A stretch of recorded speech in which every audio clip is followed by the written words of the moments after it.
समर्पयामि ततो धूपं देवं प्रज्वाल्य हरि ओं ब्राह्मणो समुखमासीत् बाहुराजन्यः कृतः उरुतदयजितवैश्यः परिभ्याङ्गं शूद्रो अजायत धूपं आग्रापयामि धूपान्धे प्रत्यक्षदीपं सन्दर्शयामि हस्तो प्रक्षाल्यं पुरतो निधाय नैवेद्यं नैवेद्यामि ओमनाभ्यायासीदन्तरिक्षगुं शेषिनो जोषमवर्तदापदभ्यां श्रोता तथा लोकान् अकल्पना नैवेद्यान्ते पञ्चग्राहि नमः प्राणाय स्वाहा बाणाय स्वाहा व्यानाय स्वाहा समानाय स्वाहा उदानाय स्वाहा मध्ये पानिमुद्राभ्रं प्रक्षाल्यं हस्तो प्रक्षाल्यं जलं समर्पयामि तदोद्रव्यदक्षिणाम् हरिः ओं हिरण्यञ्जतपरादानाञ्जतबोधञ्जाशे दक्षिणादग्निर्वै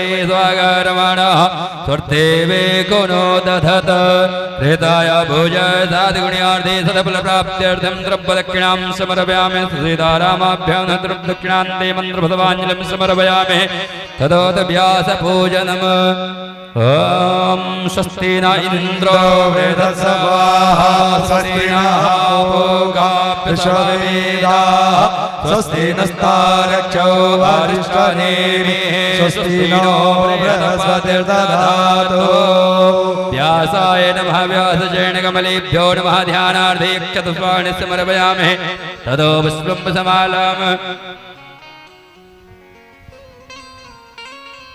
ओम माल्यादेन सुगन्धेन मालित्यादेन प्रभो मया हितानि पुष्पाणि भोजार्थं प्रतिगृह्यताम् व्यासाय नमः पुष्पं पुष्पमालां समर्पयामि तो आप सभी लोग अपने अपने स्थान में खड़े हो जाएं।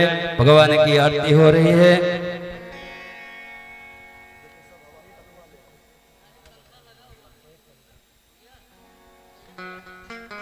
ओम ज्वालामाल्यै नमः शरवोपचारार्थे गन्धक्षदुष्वाणि समर्पयामि हरिः ओं ओम अग्निर्ज्योतिर्ज्योतिरग्निः स्वाहा सूर्यो ज्योतिर्ज्योतिः सूर्यः स्वाहा अग्निर्वर्जो ज्योतिर्वर्जः स्वाहा सूर्यो वर्जो ज्योतिर्वर्जः स्वाहा ज्योतिः सूर्यः सूर्यो ज्योतिः स्वाहा चन्द्रमा मनसो जातचक्षुः सूर्यो अजायत श्रोताद्वायुश्च प्राणश्च मुखदग्निरजायत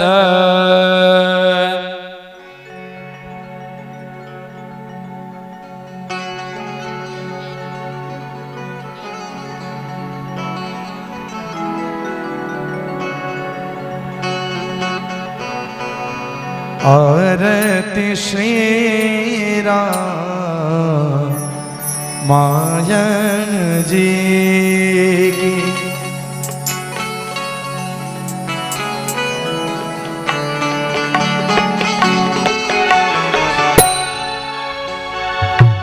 आरती श्री राम मायन जी की आप सभी लोग आरती श्री राम मायन जी की कीरति कलिता कीरति कलिता ललित से अपे के आरती श्री राम मायन जी की कीरति कलिता ललित से अपे की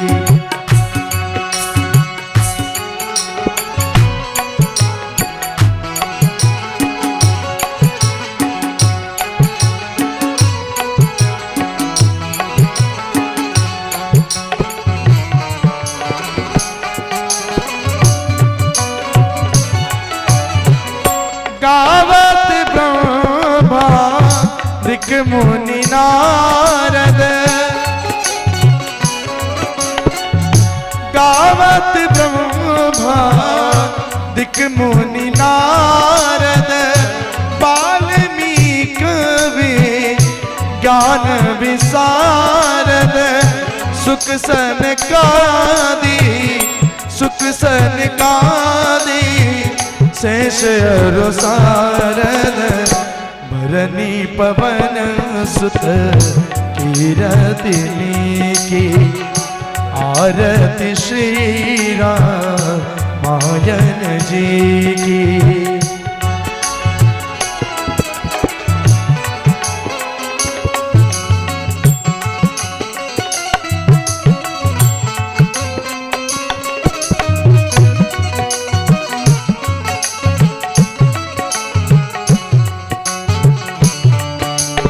भाव से तालियों की सेवा करते आरती गाए। गावत वेद पुराण अष्टदश, गावत वेद पुराण अष्टदश, छौ शास्त्र सब ग्रंथन को रस, मुनि जन धनस मुनि जन धनस, तन को सरबस सार अंश सम्मत सब ही की आरती श्री रामायण जी की।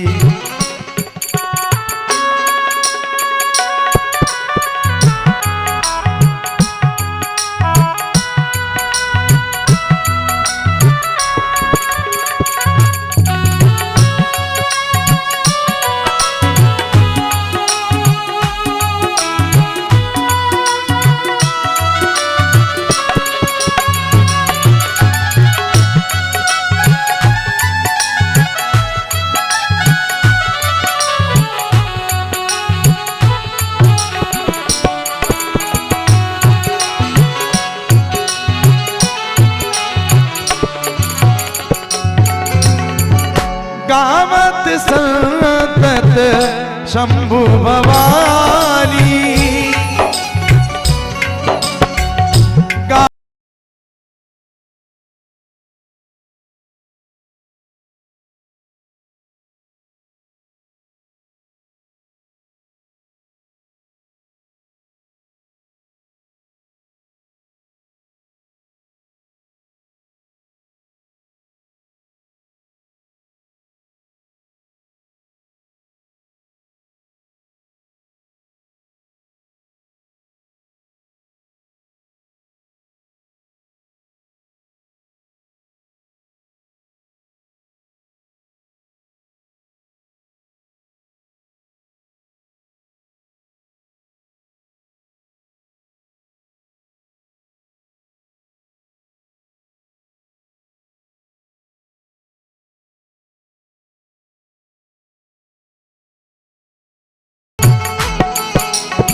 कलिमल हनन विषय रस पी की, कलिमल हरन विषय रस पी की, सुभग सिगार मुक्ति जुबती की, दलन रोग दलन रोग मूरी अमी की, तात मात सब विधि तुलसी की आरती श्री रामायण जी की। कीरति कलिता कीरति कलिता ललित सियपी की आरती श्री रामायण जी की। कीरति कलिता ललित सियपी की आरती श्री रामायण जी की। रामायण जी की रामायण जी की रामायण जी की। जलेन शीतलीकरणं स्वेदेहवन्दनं मारार्तिग्रहणं दैवाभिनं शय्यात्मनं ग्रहणं मन्त्रपथवाञ्जलिमा ॐ नानासुगन्धपुष्पाणि यथा कालोद्भवानि च पशवाञ्जलिरमया दत्तगृहाण परमेश्वर प्रार्थनापूर्वकं मन्त्रपथवाञ्जलिं समर्पयामि सीतारामाभ्यां नमः बोले सीतारामचंद्र भगवान की जय बोले ध्यानाथ भगवान की जय बोले व्यास जी महाराज की जय बोले काली मैया की जय बोले गंगा मैया की जय। राघव पचखट्टी ग्रामवासी, क्षेत्रवासी, नगरवासी सूचित करते हुए अवध धाम से पधारे आपके ग्राम कथा व्यास परम पूज्य निशु भरद्वाज गोपी जी मंच पे विराजमान हो चुके हैं। माता एवं बहनों भाइयों से निवेदन है, अपने कार्य से निवृत्त होकर के कथा पंडाल में आने का कष्ट करेंगे। निवेदन करेंगे व्यास जी से, कल की कथा में जहां भागीरथी गंगा में हमारे भक्तों स्नान कर रहे थे, हम भक्तों को वहीं ले चले जहां कल की कथा में आनंद ले रहे थे। जय श्री राम, जय श्री राम।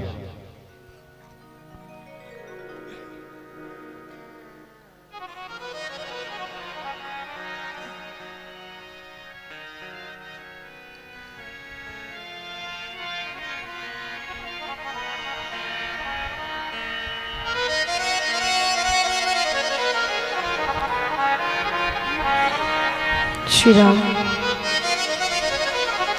जय जय श्री राम, जय जय श्री राम, जय जय श्री राम, जय जय श्री राम, जय जय श्री राम,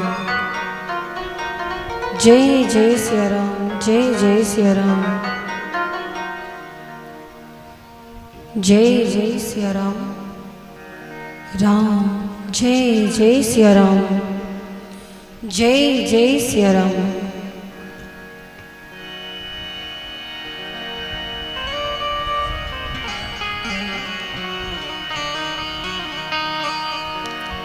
हो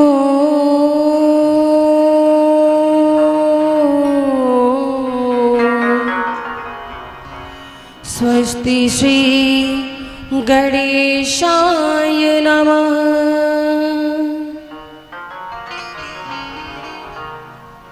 श्री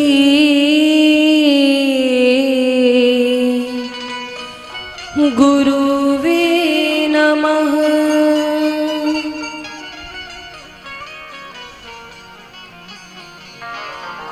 विनायकं गुरुं भानुं ब्रह्म विष्णु महेश्वराय सरस्वतीं च प्रणम्यादो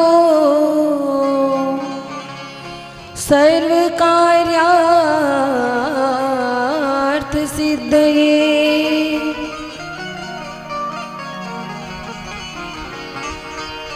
श्री सीतानाथ समारंभा श्री रामानंदार्यमा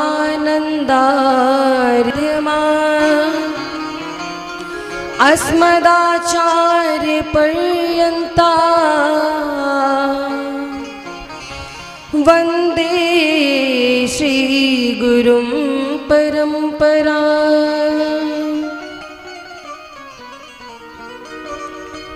मंगलं कौशलेन्द्राय महनीय गुणाब्धये चक्रवर्ती तनुजाय सार्वभौमाय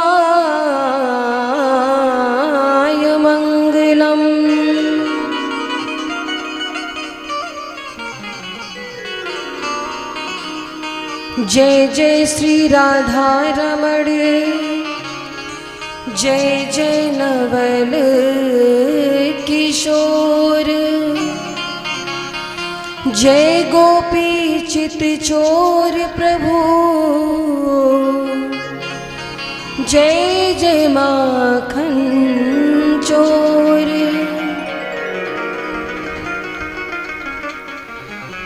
ध्येयं सदा परिभवग्नं भीष्टदोहं, तीर्थास्पदं शिवविरञ्चिनुतं शरण्यं, भृत्यार्त्रिहं प्रणतपालभवाब्धिपोतं,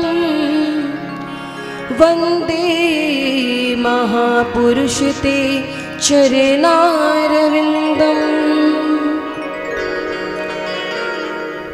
अतुलित बलधामं हेमशैलाभदेहं,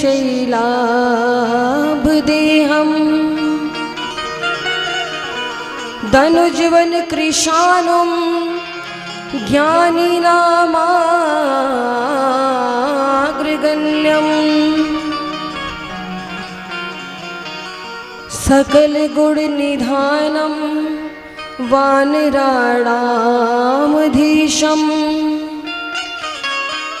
रघुपति प्रिय भक्तं वात जातं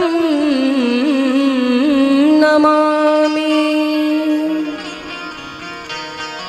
कथा प्रारंभ होते हैं, सुनहु वीर हनुमान, आसन लीजो प्रेम से, करहु सदा कल्याण। बोली राघवेंद्र सरकार की।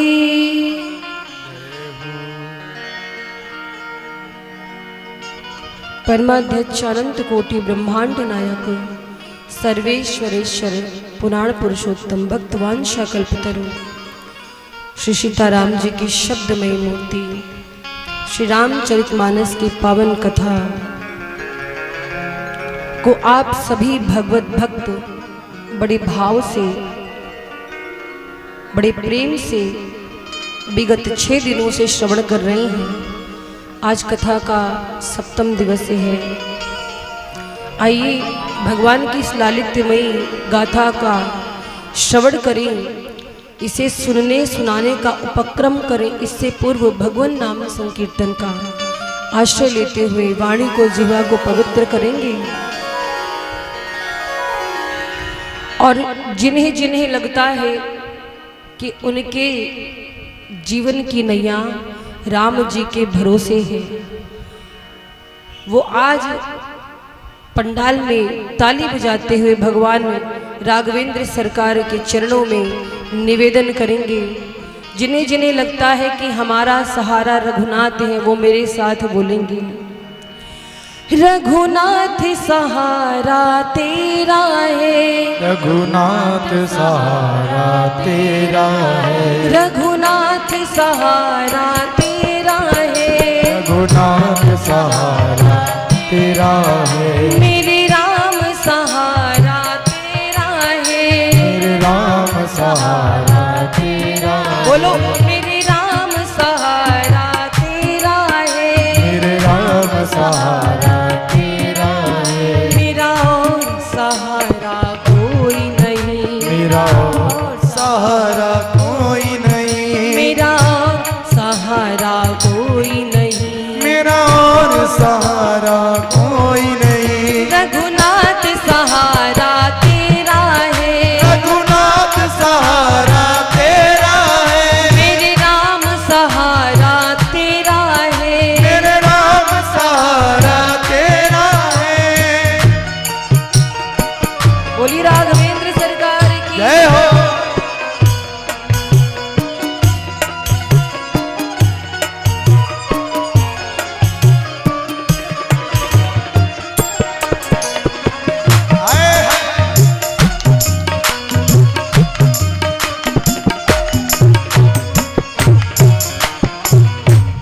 और अगर भगवान की कृपा की आदत ना होती तो कभी भी ये जो अदालत है वो भरी ना होती, हमेशा सुनी रहती। इसलिए बड़ा प्यारा भाव मन में आया है।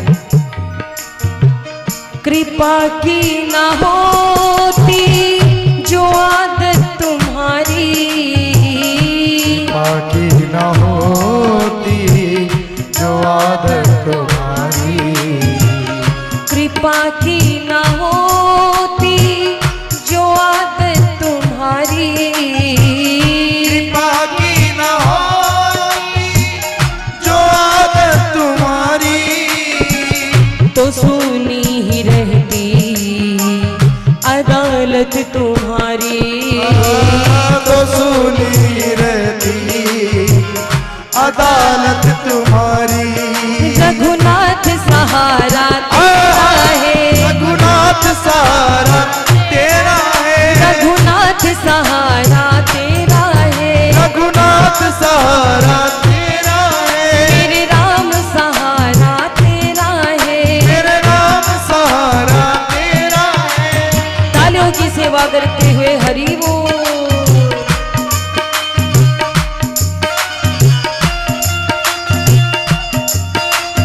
जय हो। बोले राघवेंद्र राघव सरकार की। जय हो। दोनों हाथों को उठा करके तालियों की सेवा करते हुए हरि बोल।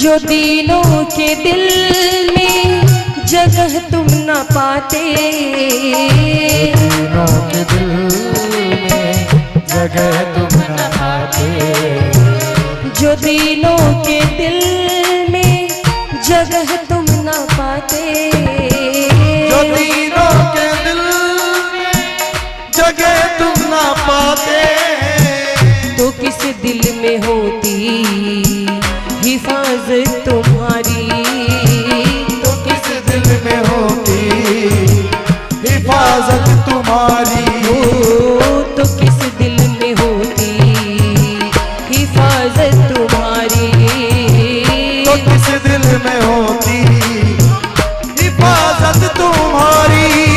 और बोलो मिल करके हाथों को उठा करके, रघुनाथ सहारा तेरा है, रघुनाथ सहारा तेरा है, मेरे राम सहारा तेरा है, मेरे राम सहारा तेरा है, रघुनाथ सहारा तेरा है, रघुनाथ सहारा तेरा है, मेरे राम सहारा तेरा है, मेरे राम सहारा तेरा है, मेरा और सहारा कोई नहीं, मेरा और सहारा कोई नहीं, मेरा और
बोली राघवेंद्र सरकार की जय हो।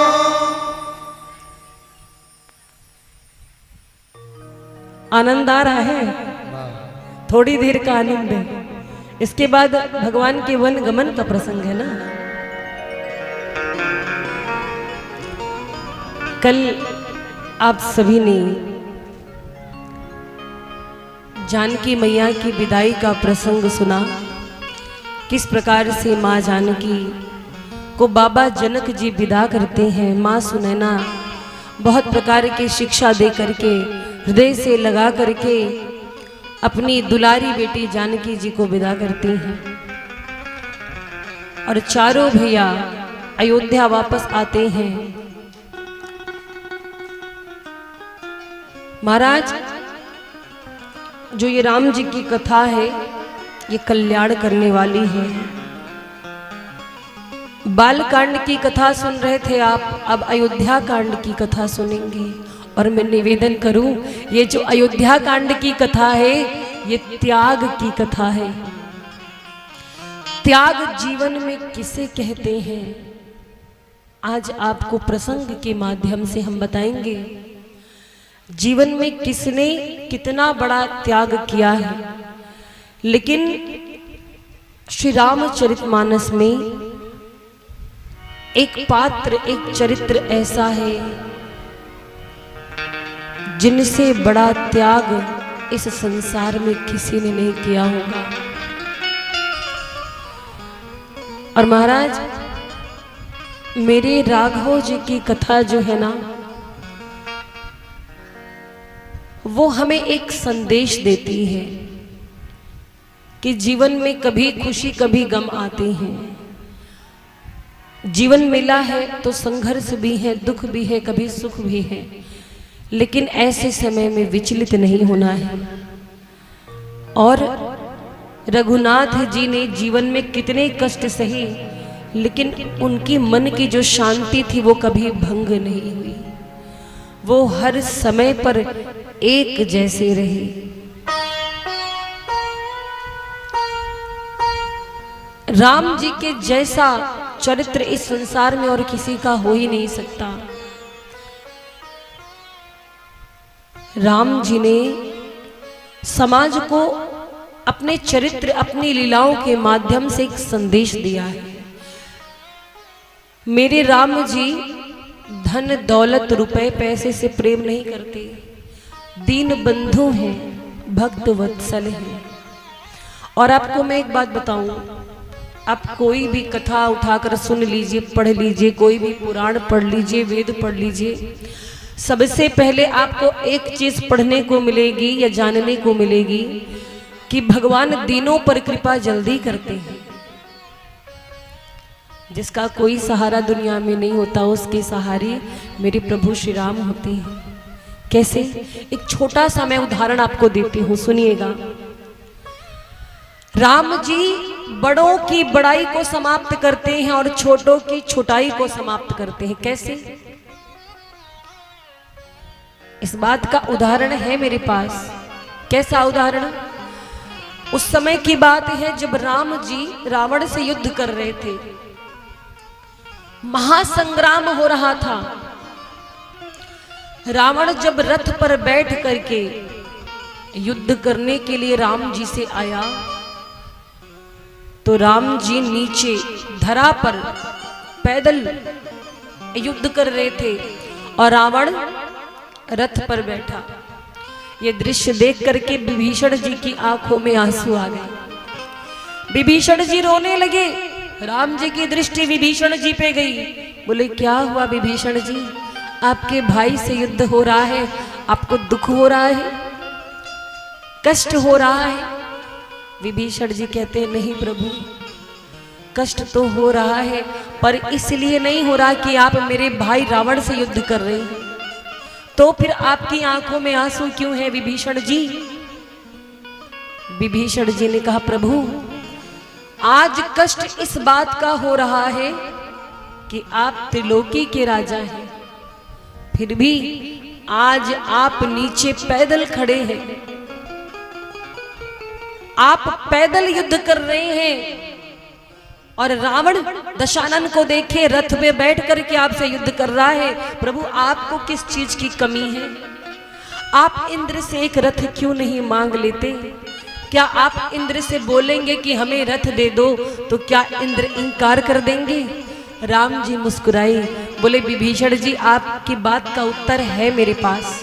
क्या? बोले हम मांग सकते हैं इंद्र से रथ, पर मांगेंगे नहीं। क्यों? भगवान ने कहा कि क्या इंद्रदेव को नहीं पता है कि मैं रावण से किस लिए युद्ध कर रहा हूं? मुझे किस बात की कमी है? पर संसार का भार उतारने के लिए, पृथ्वी का भार उतारने के लिए, अत्याचार को रोकने के लिए और देवताओं को स्वर्ग वापस दिलवाने के लिए मैं युद्ध कर रहा हूं। क्या इंद्र को नहीं सोचना चाहिए कि भगवान हमारे कारण इतना कष्ट उठा रहे हैं, तो मैं ही रथ दे दूं? मैं मांगूंगा नहीं। इंद्र समर्थ है, उनके पास सामर्थ्य है, इतने सारे रथ है, इंद्र को खुद देना चाहिए था। मैं इंद्र से मांगने नहीं जाऊंगा।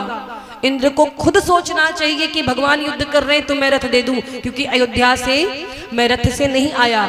रथ से सुमंत जी मुझे लेकर आए, पर मैंने मार्ग से वापस कर दिया था। तो ये देवताओं का दायित्व बनता है कि मुझे रथ दें। नहीं मांगूंगा मैं रथ। और देखो महाराज, इस जगह आप ध्यान दीजिएगा, राम जी ने इंद्र से रथ ना मांग करके इंद्र की बड़ाई को समाप्त कर दिया। इंद्र की बड़ाई को यहीं पर समाप्त कर दिया। और वही मेरे राम जी जब वन गमन करते हैं तो एक मामूली से केवट से नाव मांग लेते हैं। भगवान ने इंद्र से रथ ना मांग करके बड़ों की बड़ाई समाप्त की और केवट से नाव मांग करके छोटों की छोटाई समाप्त की। ऐसे मेरे राम जी हैं, कभी भेद नहीं किया किसी से, कभी दुर्भावना नहीं रही। भगवान देखो किसको मिले, शबरी जी को मिले। भगवान तीनों को मिलते हैं, भगवान सुदामा जी को मिले। अब कोई कहे कि भगवान केवल जिसके पास धन है, वैभव है, उसको मिलते नहीं महाराज। दीनों की पुकार भगवान सबसे पहले सुनते हैं। और एक बात मैं आपको और बताऊं, मेरी बात का बिल्कुल बुरा नहीं मानिएगा, लेकिन सच बताऊं, इन्हीं दीनों की वजह से हमारा धर्म बचा हुआ है। सच्चाई सुनिएगा, ये जो दीनहीन है, कुटिया में रहने वाले लोग हैं, इन्होंने ही धर्म को बचा कर रखा है। कहते हैं आप धर्म की रक्षा करोगे, धर्म आपकी रक्षा करेगा। मैंने देखा है बहुत सी जगह जितने बड़े लोग हैं उनको तो अपनी जिम्मेदारियों से फुर्सत ही नहीं रहता है। कथा सुनने तो बस भगवान के प्यारे प्यारे दीन भक्त आते हैं। दीन कौन? जो केवल रुपए पैसे से दीन हो, ऐसा दीन दीन नहीं कहलाता। जिसके हृदय में सरलता हो, जिसके पास बहुत होते हुए भी ये हो कि भगवान मेरे पास कुछ नहीं, मैं तो आपके चरणों का सेवक हूं, नौकर हूं। और धर्म कर्म के कार्य में जितने दीन लोग बढ़ चढ़ करके हिस्सा लेते हैं, उतने धनाढ्य लोग नहीं लेते हैं। उनके पास तो बस ज्ञान होता है, बड़ी बड़ी बातें होती हैं, झूठा आश्वासन होता है। तो इसीलिए दीनों की पुकार भगवान जल्दी सुनते हैं। भगवान ने जब शबरी जी को नवधा भक्ति सुनाई तो उसमें सबसे पहली भक्ति थी संतों का संग। प्रथम भगति संतन कर संगा। संतों का संग भी भगवान की भक्ति है। आप यदि सत्संग में जाते हैं, कथा सुनते हैं, तो ये भक्ति का ही एक रूप है। आप भक्ति कर रहे हैं। और नवम जो भक्ति भगवान ने शबरी मैया को बताई वो है सरल।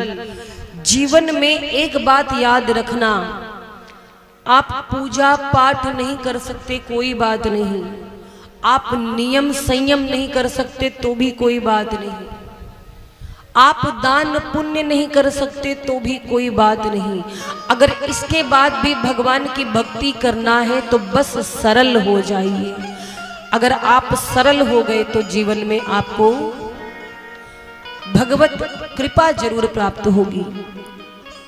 तो महाराज सरल किसे कहते हैं हम चर्चा करेंगे कुछ क्षणों में, लेकिन हमारे राघवेंद्र सरकार की कथा हमें क्या उपदेश देती है पहले ये जानेंगे। और राम जी की कथा कैसी है? कथा राम जी की है कल्याणकारी,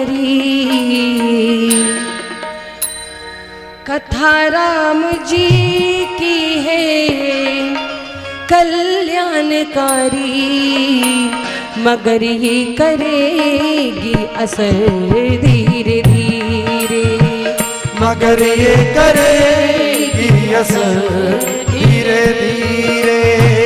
कथा राम जी की है कल्याणकारी, कथा राम जी की है कल्याणकारी, कथा राम जी की है कल्याणकारी, कथा राम जी की है कल्याणकारी, मगर ये करेगी असर धीरे धीरे, मगर ये करेगी असर धीरे धीरे, धीरे धीरे असर करेगी। ये राम जी की जो कथा है जीवन में धीरे धीरे उतरेगी। और क्या होगा जब राम जी की कथा हमारे अंदर आ जाएगी तो क्या होगा? हमारे हृदय में जो अहंकार मद मोह फैला जो भीतर, अहंकार मद मोह फैला जो भीतर, अहंकार मद मोह फैला जो भीतर, अहंकार मद मोह जो फैला जो भीतर, उतारेगी सारा जहर धीरे धीरे, उतारेगी सारा जहर धीरे धीरे, कथा राम जी की है कल्याणकारी, कथा राम जी की है कल्याणकारी, कथा राम जी की है कल्याणकारी, कथा राम जी की है कल्याणकारी, मगर ये करेगी असर धीरे धीरे, मगर ये करेगी असर धीरे धीरे। तालियों की सेवा करते हुए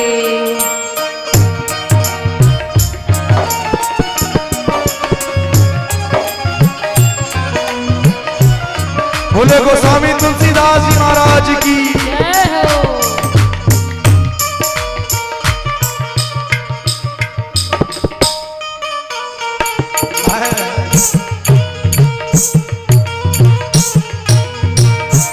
बोलो राघवेंद्र सरकार की जय हो।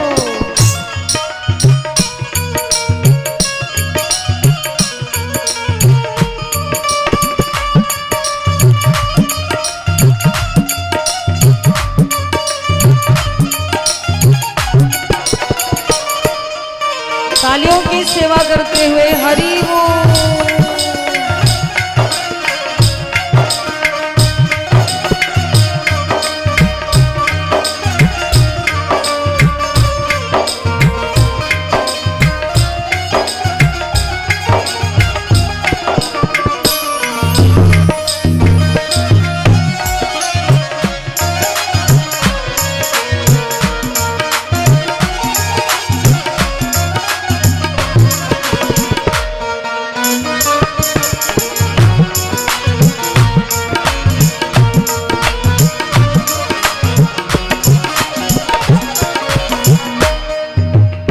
दुनिया में झंझटों की कमी नहीं है।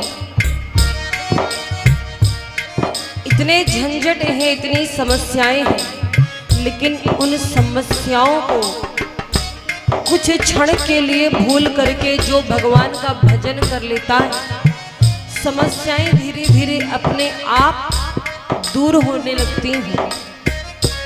जैसे नाव मझधार में हो और भगवान का नाम लीजिए, भगवान का स्मरण करिए, आप भगवान भरोसे हो गए कर्म करिए, कर्म करना नहीं छोड़ना है, कर्म करते रहना है और कर्म के साथ साथ धर्म करते रहें अपना, तो एक ना एक दिन जरूर आपकी जो नाव है, जो मझधार में डूबी हुई है, वो भी किनारे अवश्य लग जाएगी, उसमें कोई दो राय नहीं है। इसीलिए कहा गया है कि महाराज न मौका मिलेगा कभी झंझटों से, न मौका मिलेगा कभी झंझटों से, न मौका मिलेगा कभी झंझटों से, न मौका मिलेगा कभी झंझटों से। जैसे भी हो कुछ समय तो निकालो, जैसे भी हो कुछ समय तो निकालो, जैसे भी हो कुछ समय तो निकालो, जैसे भी हो कुछ समय तो निकालो। इसलिए कथा राघव जी की है कल्याणकारी, कथा राम जी की है कल्याणकारी, मगर ये करेगी असर धीरे धीरे, मगर ये करेगी असर धीरे धीरे, मगर ये करेगी असर धीरे धीरे, मगर ये करेगी असर धीरे धीरे। बोली राघवेंद्र सरकार की जय हो। तो महाराज मेरी राम जी की जो कथा है वो कल्याण करने वाली है। अगर अपना कल्याण चाहते हैं तो राम जी ने जो किया है उसका अनुसरण करो।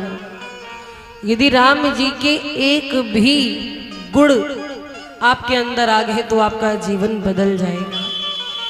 कल हम लोग चर्चा कर रहे थे कि चक्रवर्ती जी ने आत्मचिंतन किया था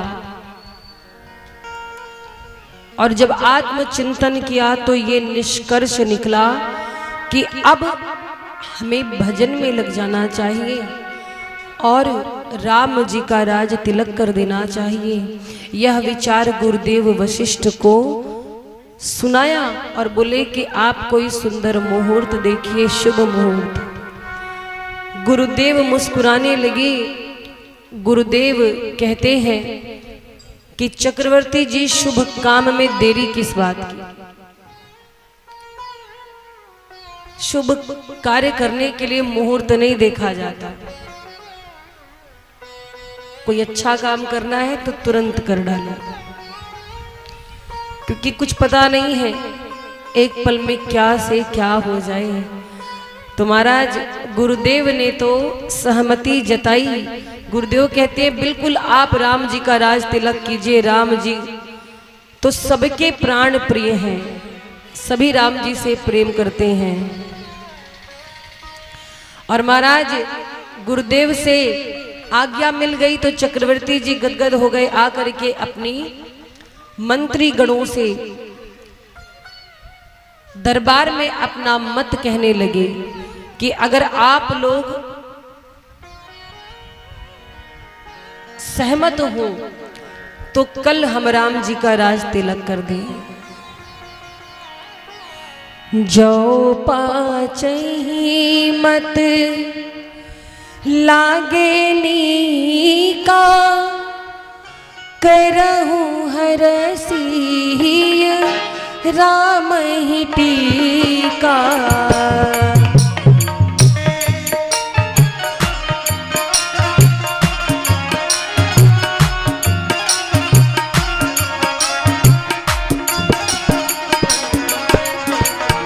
जो पाचई मत लागे नीका, करहूं हरसिय राम ही टीका।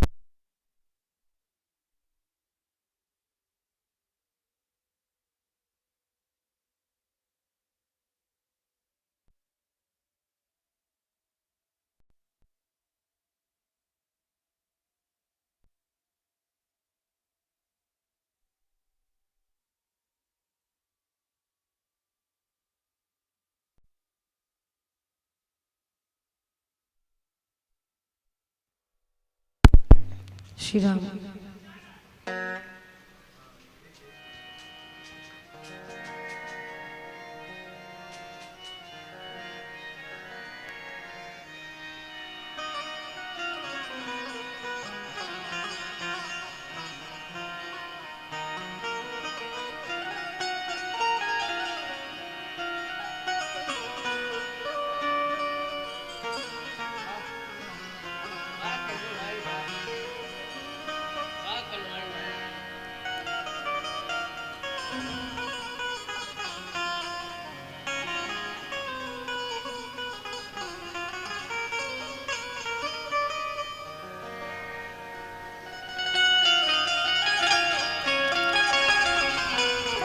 चक्रवर्ती जी कहते हैं कि यदि आप लोग सहमत हैं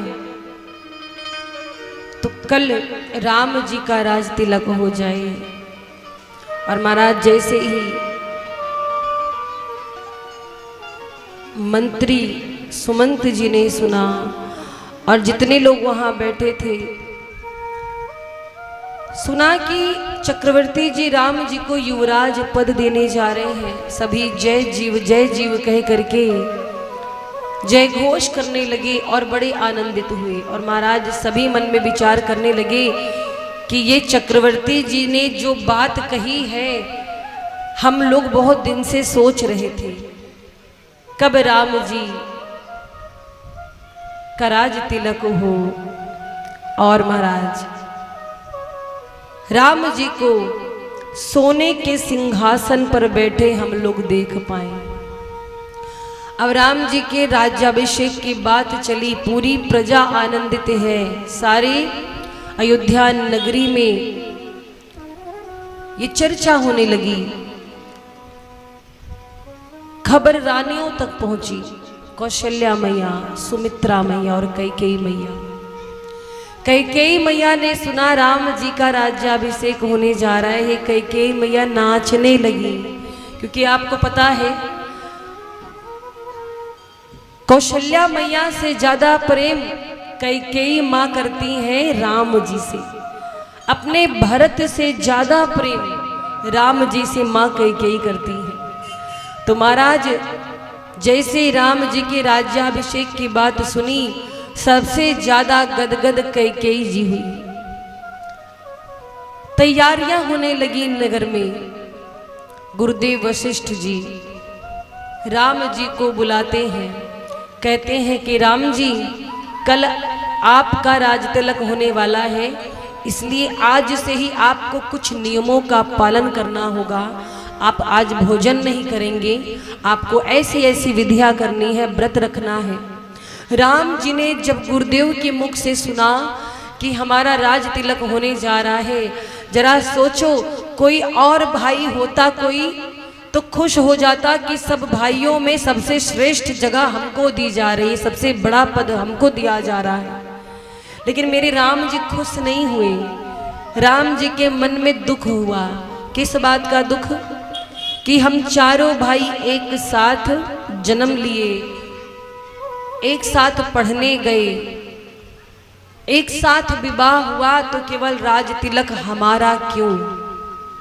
ये तो हमारे और भाइयों के साथ अन्याय है। महाराज राम जी के मन में इस बात की ग्लानि होने लगी। और मैं निवेदन कर रही थी कि श्री रामचरितमानस में बहुत से लोगों ने त्याग किया है।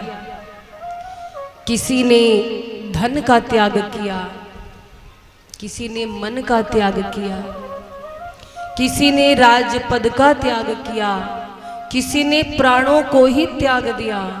पर सबसे बड़ा त्याग किसने किया मालूम है आपको? सबसे बड़ा त्याग किसने किया? सुनिएगा।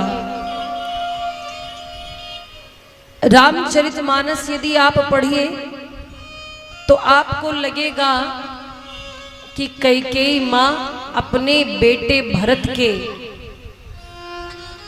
चक्कर में राम जी को वन भेज देती हैं, लेकिन वास्तविकता कुछ और है। महाराज पूरे मानस में सबसे बड़ा त्याग किसने किया है? माँ कैकेयी ने।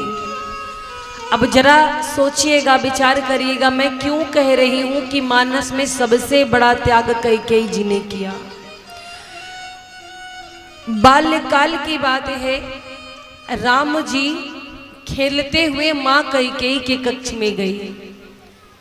जब राम जी छोटे थे तो खेलते कूदते मां कैकेयी के कक्ष में गए, और जब मां कैकेयी के कक्ष में गए, मां कैकेयी अपने बिस्तर पर बैठी हुई थी। जाकर राम जी ने पीछे से आंखें बंद कर ली। कैकेयी मैया कहती है कौन? राम जी कहते मां पहचानो कौन? कैकेयी मैया कहती है तू लक्ष्मण ही होगा, ऐसी चंचलता तो मेरा लक्ष्मण कर सकता है। राम जी ताली बजा बजा के हंसने लगे और हंसते हुए आगे आए, बोले मां आज तू हार गई, मैया आज तू हार गई। कैकेयी मैया बलैया लेती है, मेरी राम मैं तो सदा तुझसे हार जाना चाहती हूँ।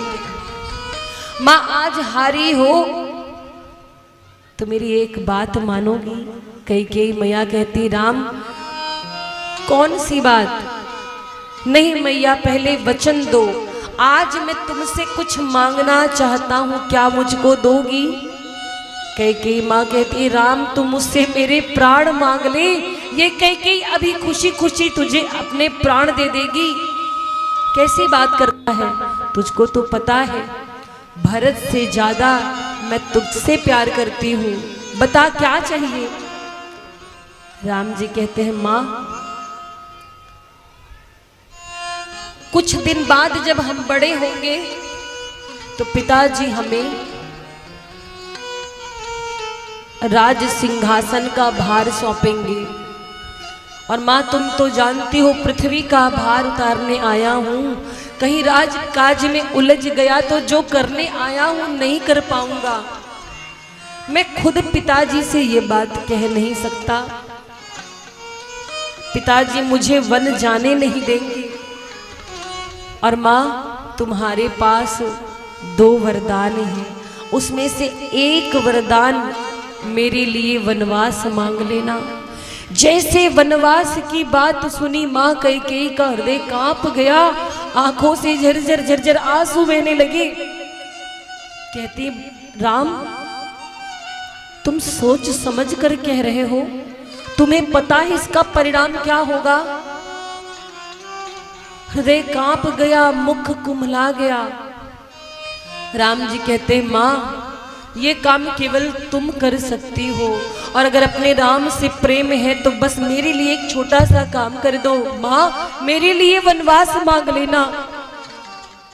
कैकेयी मैया रोने लगी, कहती राम मैं सपने में भी कभी सोच नहीं सकती थी कि ये दिन भी मुझको देखना पड़ेगा। तुम्हें पता है इसका परिणाम क्या होगा राम? मैं विधवा हो जाऊंगी, मेरा सुहाग मिट जाएगा।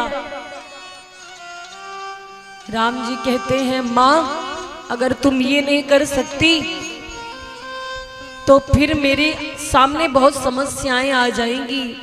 मां अगर तुम्हारा राम वन नहीं जाएगा तो तुम्हारा राम बन नहीं पाएगा, और राम को बनाना चाहती हो तो वन भेजना पड़ेगा। मां चाहती हो कि राम वन जाए, राम बन जाए तो वन भेज दो। मां कैकेयी कहती है राम ये संसार मेरा मुख नहीं देखेगा, कलंक लग जाएगा बहुत बड़ा इस कैकेयी पर, कोई मेरा नाम सुनना पसंद नहीं करेगा। संसार में जब सौतेली माता की बात होगी तो सबसे पहले मेरा नाम आएगा। राम तुम कुछ सोच समझ कर मांगो, प्राण मांगो, मैं प्राण दे सकती हूँ। राम जी कहते हैं माँ मैं चरणों में बैठकर निवेदन करता हूँ, बस इतना सा काम कर दो। क्या तुम राम की खुशी नहीं चाहती हो, मेरी प्रसन्नता नहीं चाहती हो? कैकेयी माँ कहती हैं ये कैसी प्रसन्नता है, तुमको वन भेजकर मैं दुख दूंगी और तुम कहते हो कि ये प्रसन्नता है। राम जी कहते हैं माँ मुझे कोई दुख नहीं होगा, क्योंकि वन जाकर मुझे बहुत बड़े बड़े काम करने हैं। माँ बस तुम ही मेरा सहयोग कर सकती हो। कई माँ कहती है ठीक है राम, अगर जगत कल्याण के लिए मुझे अपने माथे पर कलंक लेना पड़े तो मैं इस कलंक को सहर्ष स्वीकार करती हूँ। अगर मेरा राम वन जाकर के समस्त जगत का कल्याण करता है, पृथ्वी का भार उतारता है, तो ये कई वचन देती है कि मैं तुम्हारे लिए वनवास मांगूंगी। और महाराज जरा विचार करो, हर कोई इस संसार में सम्मान के साथ जीना चाहता है, अपमान कोई पसंद नहीं करता। कोई चाहता है कि मेरा अपमान हो समाज में? कोई नहीं चाहता, जानबूझकर कोई नहीं चाहता है महाराज। और जरा विचार करना, इंसान एक बार धन के बगैर जी सकता है, एक बार घर बंगला गाड़ी ना हो तब भी गरीबी में गुजारा कर सकता है। क्यों? क्योंकि उसका सबसे बड़ा धन होता है आत्मसम्मान, स्वाभिमान, वो उसके साथ रहता है तो इंसान सर उठा करके जी सकता है। लेकिन जरा विचार करो, अगर किसी का आत्मसम्मान ही समाप्त हो जाए तो वो कैसे समाज में जी पाएगा। और इसीलिए मैंने निवेदन किया कि रामचरितमानस में सबसे बड़ा त्याग मां कैकेयी का है। हर कुछ त्याग करके आप एक बार जी सकते हो, पर आत्मसम्मान त्याग करके कोई इस संसार में जी नहीं सकता। और जगत कल्याण के लिए, समाज कल्याण के लिए माता कैकेयी ने अपने माथे पर कलंक लिया। सच तो ये है महाराज कि राम जी को कौन वन भेज सकता है? जो कुछ होता है वो भगवान की इच्छा से होता है। इस संसार में अगर पत्ता भी हिलता है तो भगवान की मर्जी से। तो कभी भी मां कैकेयी को दोष मत देना कि कैकेयी ने राम को वन भेज दिया। वास्तव में राम जी स्वयं वन जाना चाहते थे और मां कैकेयी को एक माध्यम बनाया, निमित्त बनाया। और महाराज जब राज तिलक का समय आया, नगर सजाया जा रहा था, सारे नगरवासी प्रतीक्षा कर रहे थे। किस बात की? कि कितनी जल्दी राम जी मां जानकी के साथ सिंहासन पर विराजमान हो। और यह दृश्य देख करके अपनी आंखों को हम लोग धन्य धन्य कर सकें। कनक सिंहासन सीय समेता, बैठहि राम होई चित चेता। कनक सिंहासन सीय समेता, बैठहि राम होई चित चेता। सकल कहीं कब होई काली, विघन मनावहि देव कुचाली।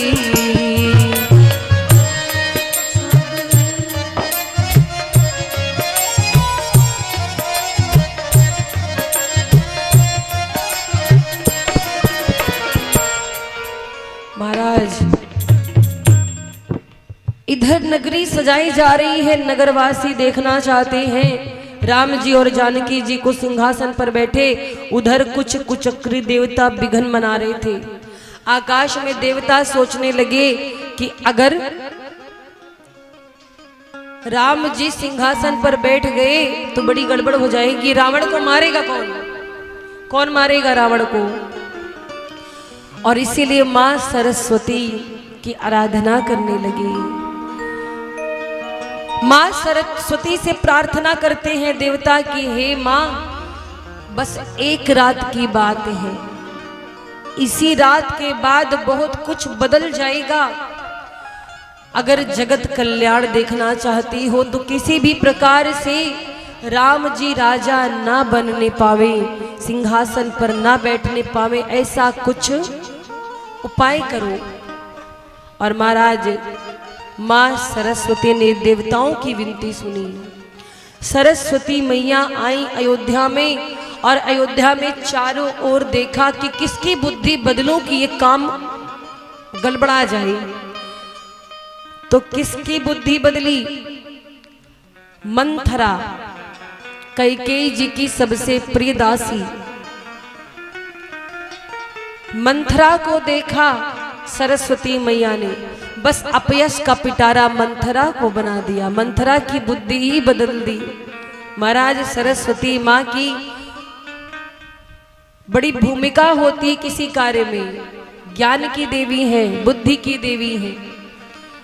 तो माँ सरस्वती ने ऐसी बुद्धि बदली कि नगर तो सजाया जा रहा था, चारों ओर खुशी की लहर थी, राज तिलक की तैयारी हो रही थी, पर मंथरा की बुद्धि भ्रमित हुई।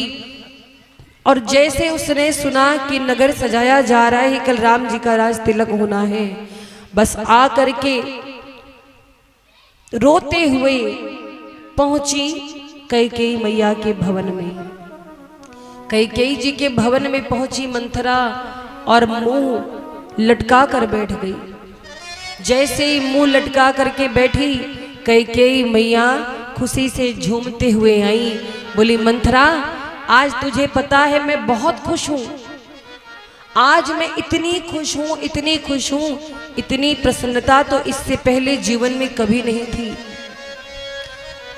लेकिन तू इतनी दुखी क्यों बैठी? ऐसे शुभ अवसर पर मुंह लटका करके नहीं बैठना चाहिए, बहुत गलत बात है। क्या हुआ मंथरा? अब मंथरा इतने मोटे मोटे आंसू गिराने लगी। कैकेयी मैया घबरा गई। क्या हुआ मंथरा, ऐसे रो क्यों रही है? महल में सब ठीक तो है, मेरे चारों पुत्र ठीक तो हैं, चक्रवर्ती जी ठीक तो हैं, कोई कष्ट तो नहीं बालकों को, मेरा राम तो ठीक है। मंथरा बड़ी कड़वी बात बोली, कहती है महारानी जी आपकी जय हो, क्षमा करना, छोटी मुंह बड़ी बात, इस समय राम को छोड़ करके और ठीक ही कौन है? इस समय तो राम की 5 उंगली घी में है। कैसी बात करती हो, राम के विषय में ऐसा बोलती हो? अरे खुशी मनाओ, कल राम जी का राज तिलक होने जा रहा है। कैकेयी कहती है रानी जी आप बड़ी भोली हैं, आपको अपना भविष्य दिखाई नहीं दे रहा है, आप राजा के कपट को जान नहीं पा रही हैं, आपके पीछे राजनीति हो रही है, आपको नहीं पता, आप बड़ी भोली हैं। हमको तो दुख इस बात का है कि आपके पीठ पीछे जो चक्रव्यूह रचा गया है उसका परिणाम क्या होगा। कौशल्या को बड़ा अच्छा समझती हो, अरे कौशल्या ने तो अपनी बातों में राजा को बरगला लिया, अपने बेटे राम को आगे कर दिया राज तिलक के लिए। क्या यही समय था जब भरत जी ननिहाल गए हुए हैं? अरे भरत को आ जाने दिया होता, लेकिन क्यों इंतजार करेंगे? वो तो चाहते हैं कि भरत राजा ना बने और तुम बनो दासी। कौशल्या बन जाएगी महारानी, झाड़ू पोछा करवाएगी तुमसे, और तुम्हारे बेटे जो भरत हैं वो जाएंगे कारागार में, जेल में, और फिर दुख भोगना। मुझसे मत कहना कि मैंने बताया नहीं। कैकेयी मैया कहती हैं कि तू मेरा घर फोड़ने आई है, आज के बाद ऐसी कभी बात की तो तेरी जिह्वा काट करके तेरे हाथ पर रख दूंगी। क्या कहा? कहती हैं पूनी आस कब हूँ कहाँ से घर फोरी, पूनी आस कब हूँ कहाँ से घर फोरी, तब धर जीभ कढ़ावो तोरी, धर जीभ कढ़ावो तोरी, जो विधि जन्मो दे कर छोहू, दे कर छोहू, हो पतो राम सिया पूत पतो। क्या कहा कि आज के बाद ऐसी बात मत कहना, अरे राम जैसा बेटा और सीता जैसी बहू अगर हो तो कितना परम सौभाग्य है। मैं तो भगवान से प्रार्थना करती हूँ कि इस जन्म में मैं राम को अपने गर्भ से जन्म नहीं दे पाई, लेकिन अगली बार मैं राम की माँ बनूं, अपने गर्भ से अपनी कोख से मैं राम को जन्म दूं और जानकी मेरी बहू बनी, तब मेरा परम सौभाग्य होगा। कहती हैं कि मेरे भरत से भी ज्यादा मैं राम को प्रेम करती हूँ और तू मुझे भड़काने आई है। महाराज अब तिरिया चरित्र आरंभ किया मंथरा ने, झूठे आंसू दिखाने लगी, कान भरना शुरू किया। न जाने सैकड़ों उदाहरण सौत का दिया कि सौत किसी की नहीं होती, सौतेली सौतेली ही होती है। कौशल्या तुम्हारा बुरा चाहती है, रानी मेरी बात मानो, अगर भरत जी राजा बन जाएंगे तो कौन सा तुम मेरा घर धन धान्य से भर दोगी, मेरा कोई स्वार्थ नहीं है, मैं तो प्रेम करती हूँ इसलिए आपका भला चाहती हूँ। और महाराज जीवन में एक बात याद रखना, एक बार खाने में जहर घोल दिया जाए तो उसका उपाय होता है, यदि किसी के कान में जहर घोल दिया जाए तो उसका उपाय नहीं होता है। अगर कुविचारों से किसी के मन को बदल दिया जाए तो उसका कोई उपाय नहीं, इलाज नहीं होता। तो आज कैकेयी मैया मंथरा के बहकावे में आ गई। ऐसे ऐसे उदाहरण दिया मंथरा ने, ऐसी ऐसी बातें बताई। कैकेयी जी को कुछ देर में लगने लगा कि सच में मंथरा मेरी बड़ी खास है, ये मेरा भला चाहती तभी तो इतना आंसू बहा रही। महाराज कभी कभी कुछ लोग होते ना मगरमच्छ वाले आंसू गिराते हैं, ढोंगी आंसू, मन में कुछ और होता है ऊपर कुछ और होता है, आंसू देखकर हम पिघल जाते हैं। कितना रो रही बेचारी, कितना प्रेम हमसे करती है, लेकिन सच तो ये महाराज हर आंसू सच्चे नहीं होते हैं। तो आज मंथरा के आंसुओं के आगे कैकेयी मैया हार गई। कहती है तू रो मत, मुझे कहीं ना कहीं तेरी बात सही लगती है। मंथरा तू सच में मेरा कितना ख्याल रखती है, अगर तू ना होती तो आज न जाने क्या अनर्थ हो जाता। अब राम तो राजा बन के ही रहेंगे क्योंकि राजन ने घोषणा कर दी है। मंथरा कहती है महारानी अभी एक रात का समय है। कैकेयी कहती एक रात में क्या हो जाएगा। मंथरा कहती क्या से क्या हो सकता है, आपको क्या पता। तो क्या करूं मैं राज तिलक को रोकने के लिए। मंथरा तू ही कुछ उपाय बता, समय तो बड़ा कम है। मंथरा कहती है महारानी आपको याद है आपने मुझे एक बार बताया था राजन ने आपको 2 वरदान मांगने को कहा था। हाँ मंथरा याद है। तो एक काम कीजिए, अब बिल्कुल सही अवसर आ गया है वरदान मांगने का, इससे बढ़िया अवसर कुछ नहीं हो सकता है। जाकर के कोप भवन में लेट जाइए, सारे आभूषणों का त्याग कर दीजिए, केश खोलिए। राजा को लगे कि आप शोक में हैं, रूठी हुई हैं। राजा आपको मनाने जरूर आएंगे क्योंकि ये शुभ अवसर है, इसमें कोई विघ्न नहीं चाहते। और जैसे राजा आए तो 2 वरदान मांगना। कौन कौन सा? बोली एक राम जी के लिए वनवास और दूसरा भरत को राजगद्दी। महाराज जब बुरे दिन आते हैं ना तो लोग अपनों को छोड़ करके दूसरों पर भरोसा करने लगते हैं और यहीं से विनाश आरंभ होता है। जब दूसरों की बातें ज्यादा अच्छी लगने लगे। अच्छा एक बात और है, हर घर परिवार में एक व्यक्ति मंथरा जरूर होता है। 1-2 तो ऐसे मिल जाएंगे महाराज जिनका काम होता है लड़ाना भिड़ाना, इधर की बात उधर पहुंचाना, उधर की बात इधर पहुंचाना। ऐसे लोगों का जन्म ही इसीलिए होता है, वो खुद तो खुश रहते नहीं, दूसरे की खुशी में भी आग लगाते हैं। तो समाज में 2-4 तो ऐसे मिल ही जाते हैं। और ऐसे लोगों कि एक विशेषता क्या है, ऐसे लोग दूसरे का बुरा भी करते हैं, लोग जानते भी हैं फिर भी विश्वास कर लेते हैं, और ऐसे लोग सबके घर में जाकर बैठने का अधिकार भी रखते हैं, बड़े अधिकार से जाकर बैठते हैं, उनको ज्यादा मान सम्मान मिलता है। क्यों? क्योंकि जिससे दूसरे की बुराई करते हैं उसे लगता है कि मेरे परम हितैषी। और महाराज विचार करो, जब कोई दूसरे की बुराई आपसे कर सकता है तो कैसे सोच लिया कि आपकी बुराई जाकर उससे नहीं करेगा। जिसकी आदत है, आदत कभी छूटती नहीं है। एक बात नोट कर लेना, आदत कभी छूट नहीं सकती।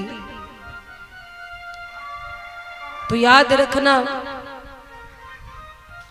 आदत की आदत ही नहीं जाती है। ऐसे लोगों पर लोग विश्वास भी जल्दी कर लेते हैं, जैसे आज माँ कैकेयी विश्वास कर रही हैं।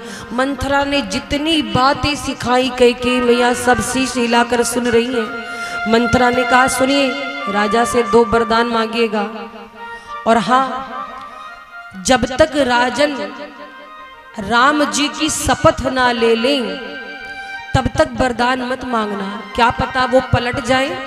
तो इसीलिए पहले 2 वरदान के लिए उनसे हामी भरवाना, जब वो कसम खा लेंगे राम की तब बताना कि वो 2 वरदान हैं क्या। हमारा जैसा पढ़ाया मंथरा ने, कैकेयी पढ़ती गई, और अगले दिन क्या हुआ, राज्याभिषेक की जगह भगवान का वनगमन हुआ। कैसे?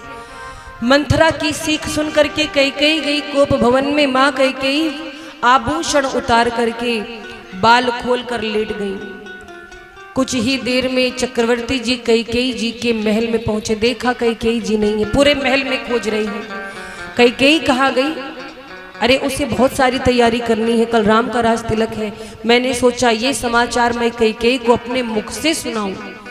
कैकेयी मैया को खोजने लगे, जब कहीं नहीं मिली तो पता चल गया कि पक्का कोप भवन में होंगी। पहुंचे, चक्रवर्ती जी पहुंचे और कहते हैं कि अरे रानी, आप यहाँ पर लेटी हुई हैं, क्या हो गया? किसी ने आपका दिल दुखा दिया? किसी ने आपका अपमान कर दिया? किसके 2 शीश हो गए हैं? कौन मरना चाहता है मेरे हाथ से? आप बताइए। अगर किसी ने कुछ गड़बड़ की है, आपका अपमान किया है, किसी की बात का बुरा लगा है, तो अभी मैं उसके शीश काट लूंगा। अब महाराज कैकेयी बैठी हुई हैं, बोल नहीं रही हैं। चक्रवर्ती जी कहते हैं कि कैकेयी जी, आज तो आप इस तरह से मत रहिए, मेरे राम का राज तिलक होने जा रहा है, और आप भी तो राम को बहुत प्रेम करती हैं, तो ऐसे क्यों पड़ी हुई हैं? उठिए, आभूषण पहनिए, श्रृंगार करिए और राज तिलक की तैयारी करिए। पर माँ कैकेयी कुछ बोलती नहीं। और महाराज जब कुछ बोला नहीं तो चक्रवर्ती जी 4-5 बार पूछते हैं, कुछ बोला नहीं। कहते बोलो भाई, बात क्या है? जब बताओगी तब तो मैं जानूंगी। कैकेयी मैया कहती हैं कि आपको तो हमारी परवाह नहीं है, आपको मेरी कोई चिंता नहीं है। हंसने लगे चक्रवर्ती जी, बोले अरे सब रानियों में सबसे प्रिय आप ही तो मुझे हैं, और आप भला कहती हम आपकी चिंता नहीं करते। बताइए ऐसा कौन सा अपराध मैंने कर दिया जो आपको लगता है कि हम आपकी चिंता नहीं करते? चिंता करते हैं तभी तो आपके पास आए हैं। कैकेयी जी 2 वरदान मांगने को कहा था। चक्रवर्ती जी हंसने लगे, बोले बस इतनी सी बात है, 2 वरदान के लिए आप ऐसे पड़ी कोप भवन में, मांगिए, क्या मांगती हैं? क्या चाहिए आपको, बताइए। और महाराज जब कहा कि क्या चाहिए मैं देने को तैयार हूं, तो कैकेयी मैया ने कहा कि हमेशा तो कहते हैं मांगो मांगो मांगो, आज तक दिया? आज तक बस कहते रहे कि मांगो मांगो मांगू मांगू, पै कहाँ हूँ पी, कबहू ना दे हूँ ना ले हूँ, कभी ना दिया ना लिया, बस बात ही करते हैं बड़ी बड़ी। चक्रवर्ती जी कहते अगर ऐसी बात है कैकेयी तो मैं वचन देता हूं, तुम अभी मांगो, मैं अभी तुमको वो वरदान देने को तैयार हूं, पर ऐसे धरती पर पड़ी मत रहो। और कैकेयी मैया कहती ऐसे नहीं, पहले आप वचन दीजिए, संकल्प करिए। तो चक्रवर्ती जी कहते हैं कि कैकेयी तुम्हें तो पता है हम रघुवंशी हैं, रघुवंशी के मुख से अगर कोई वचन निकल गया तो वो वापस नहीं आ सकता है। रघुकुल रीति सदा चली आई, प्राण जाहु बरु बचन न जाई। क्या कहा कि प्राण चले जाएंगे पर वचन नहीं जाएंगे। मांगो क्या मांगती हो? सच में राजन मांगो आप देंगे। अरे मैं राम की सौगंध खाता हूँ, राम मुझे सबसे प्रिय है। मैं वचन देता हूँ कि जो मैं कह रहा हूँ अपने वचनों से पीछे नहीं हटूंगा। पर बताओ तो तुम्हें कौन से 2 वरदान चाहिए? तब कैकेयी मैया उठ कर बैठी और क्या कहा? कहती तो राजन सुनिए, अब आपने वचन दिया है, वचन से बदलिएगा मत। और पहला वरदान सुनिए, क्या कहती हैं? सुना हूँ प्राण प्रिय भावत जी का, सुना प्राण प्रिय भावत जी का, देहु एक बरी भरत ही टीका, देहु एक भरत ही टीका, देहु एक बरी भरत ही टीका, देहु एक भरत ही टीका। कहती है कि पहला वरदान सुनिए, भरत जी का राज तिलक होना चाहिए। चक्रवर्ती जी हंसने लगे और महाराज चक्रवर्ती जी जब हंसने लगे बोले बस यही छोटी सी बात के लिए आकर को भवन में आप बैठ गई हैं। अरे हम वचन देते हैं कल राम जी का राज तिलक हो जाए, हम जल्द ही ननिहाल से भरत जी को बुलाएंगे, शत्रुघ्न जी को, और वचन देते हैं कि भरत जी का भी राज तिलक कर देंगे। राम जी में और भरत जी में कोई अंतर थोड़ी है। राम भी मुझे प्रिय है और भरत भी मेरे आंखों के तारे हैं, दोनों में कोई अंतर नहीं। इतनी छोटी सी बात के लिए इतना बड़ा बकेड़ा खड़ा कर दिया। अरे आप चलिए, श्रृंगार करिए, आभूषण पहनिए, मैं वचन देता हूं भरत का भी राज तिलक कुछ ही दिनों में कर दूंगा। कैकेयी मैया कहते हैं कि आपने दूसरा वरदान सुना ही नहीं, अभी मेरा एक वरदान आपने सुना है, दूसरा सुनिए। चक्रवर्ती जी कहते हैं अच्छा सुनाओ, दूसरा भी सुन लेते हैं। और महाराज दूसरा वरदान क्या कहा? कहती हैं तापस बेस विशेष उदासी, तापस बेस विशेष उदासी, तापस बेस विशेष उदासी, तापस बेस विशेष उदासी। और 14 बरिस राम बनवासी, 14 बरिस राम बनवासी। जैसे कहा कि तापस बेस विशेष उदासी, 14 बरिस राम बनवासी। महाराज इसको सुन करके चक्रवर्ती जी का कलेजा कांप गया, माथे पर पसीना आ गए, पसीने आ गए और चक्रवर्ती जी का जो हृदय था जोर जोर से कांपने लगा, मन में भय उत्पन्न हो गया। सुनते ही राजा दशरथ बिल्कुल चकित रह गए और सोचने लगे कैकेयी ने ये कौन सा वरदान मांग लिया, कुछ कहते नहीं बन रहा, मुख से वचन नहीं निकल रहे।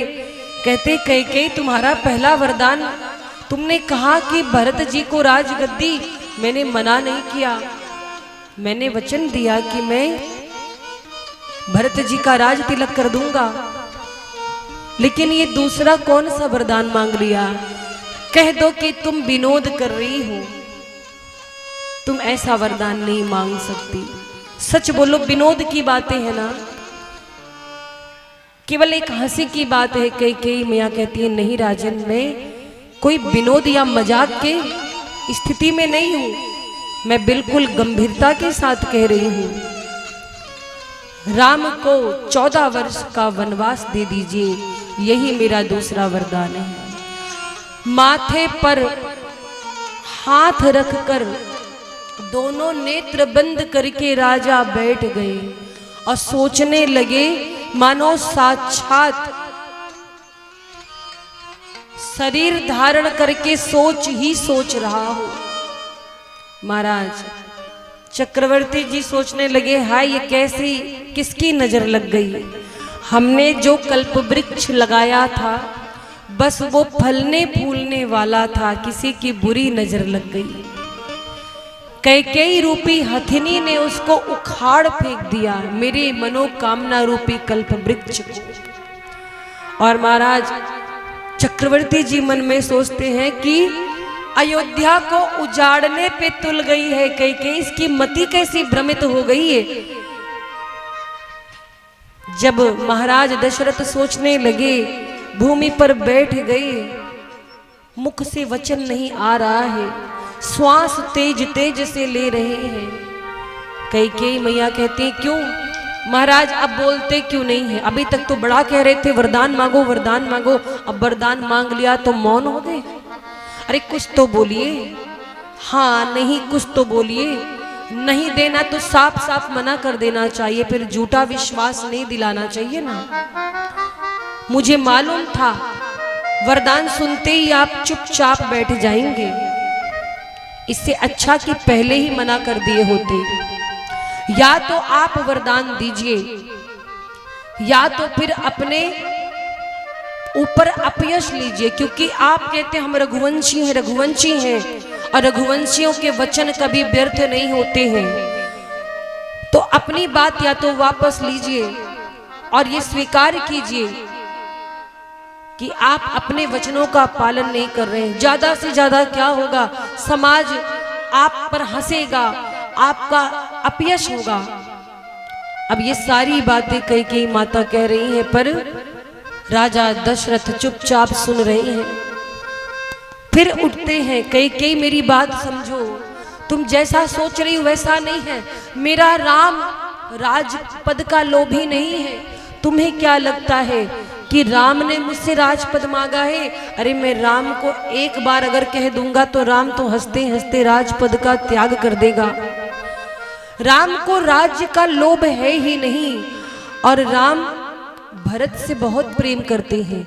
अगर हम भरत जी का राज तिलक करेंगे तो मेरे राम को दुख नहीं होगा, पर कम से कम वनवास तो मत मांगो। क्यों कर रही हो कैकेयी ऐसा? कैकेयी मैया कहती है, आप हाँ कहते हैं या नहीं, या अपने वचन वापस लेते? इतना समय नहीं मेरे पास, सुबह राज तिलक होना है, जो निर्णय लेना हो अभी ले लीजिए। महाराज चक्रवर्ती जी का हृदय कांप रहा है। जैसे मछली पानी की बिना तड़पती है, वैसे ही आज वही तड़प चक्रवर्ती जी अपने अंदर महसूस कर रहे हैं और सोचते हैं कि मैंने स्त्री पर प्रेम करके, स्त्री पर भरोसा करके बहुत बड़ा अनर्थ कर दिया। मुझको वरदान के लिए कहना ही नहीं था इस कैकेयी से। क्या करूं, कैसे अब इस धर्म संकट से बचूं? महाराज चक्रवर्ती जी का स्वास्थ्य बिगड़ने लगा, भूमि पर गिर पड़े। अब अंदर ये सब क्रिया चल रही है, बाहर नगर में खूब तैयारी हो रही है। रात भर चक्रवर्ती जी सोच में डूबे रहे, स्वास्थ्य बिगड़ गया, भूमि पर पड़े हैं, उठ नहीं रहे, बस आंखों से झरझर झरझर आंसू बह रहे हैं। कुछ बोलते नहीं, मुख से वचन नहीं निकल रहा है। प्रातः काल का समय आया, पूरी नगरी राम जी का राज तिलक देखने की प्रतीक्षा कर रही है। इधर गुरुदेव वशिष्ठ सारी विधियों को पूरी करते हैं, पूजा में जो भी तैयारियां थी, और कहते हैं सुमंत जी से कि जाकर राम जी को बुला लाइए, राम जी को बुला लाइए। और महाराज सुमंत जी आते हैं राम जी को बुलाने। राम जी अपने कक्ष में बैठे हैं। सुमंत जी ने सोचा कि चलकर पहले चक्रवर्ती जी से बात कर लूं। जैसे ही दशरथ जी के कक्ष में पहुंचे हैं, उस समय क्या स्थिति हुई है। भूमि पर पड़े हैं राजन, कैकेयी मां बगल में खड़ी है। चक्रवर्ती जी की आंखों से आंसू गिर रहा है। सुमंत जी बड़े हर्षित होकर के आए, जय जीव कहकर प्रणाम किया। बोले आज बड़ा विलंब हो गया महाराज, उठिए, अब राज तिलक का समय आ गया है। गुरुदेव वशिष्ठ प्रतीक्षा कर रहे हैं। कुछ बोलते नहीं हैं। चक्रवर्ती जी नीचे लेटे हुए हैं, कुछ नहीं कह रहे। जब आंखों में आंसू देखा, सुमंत जी को कुछ शंका हुई कि कुछ तो गड़बड़ है। आज इतना समय हो गया है, राजन उठ क्यों नहीं रहे।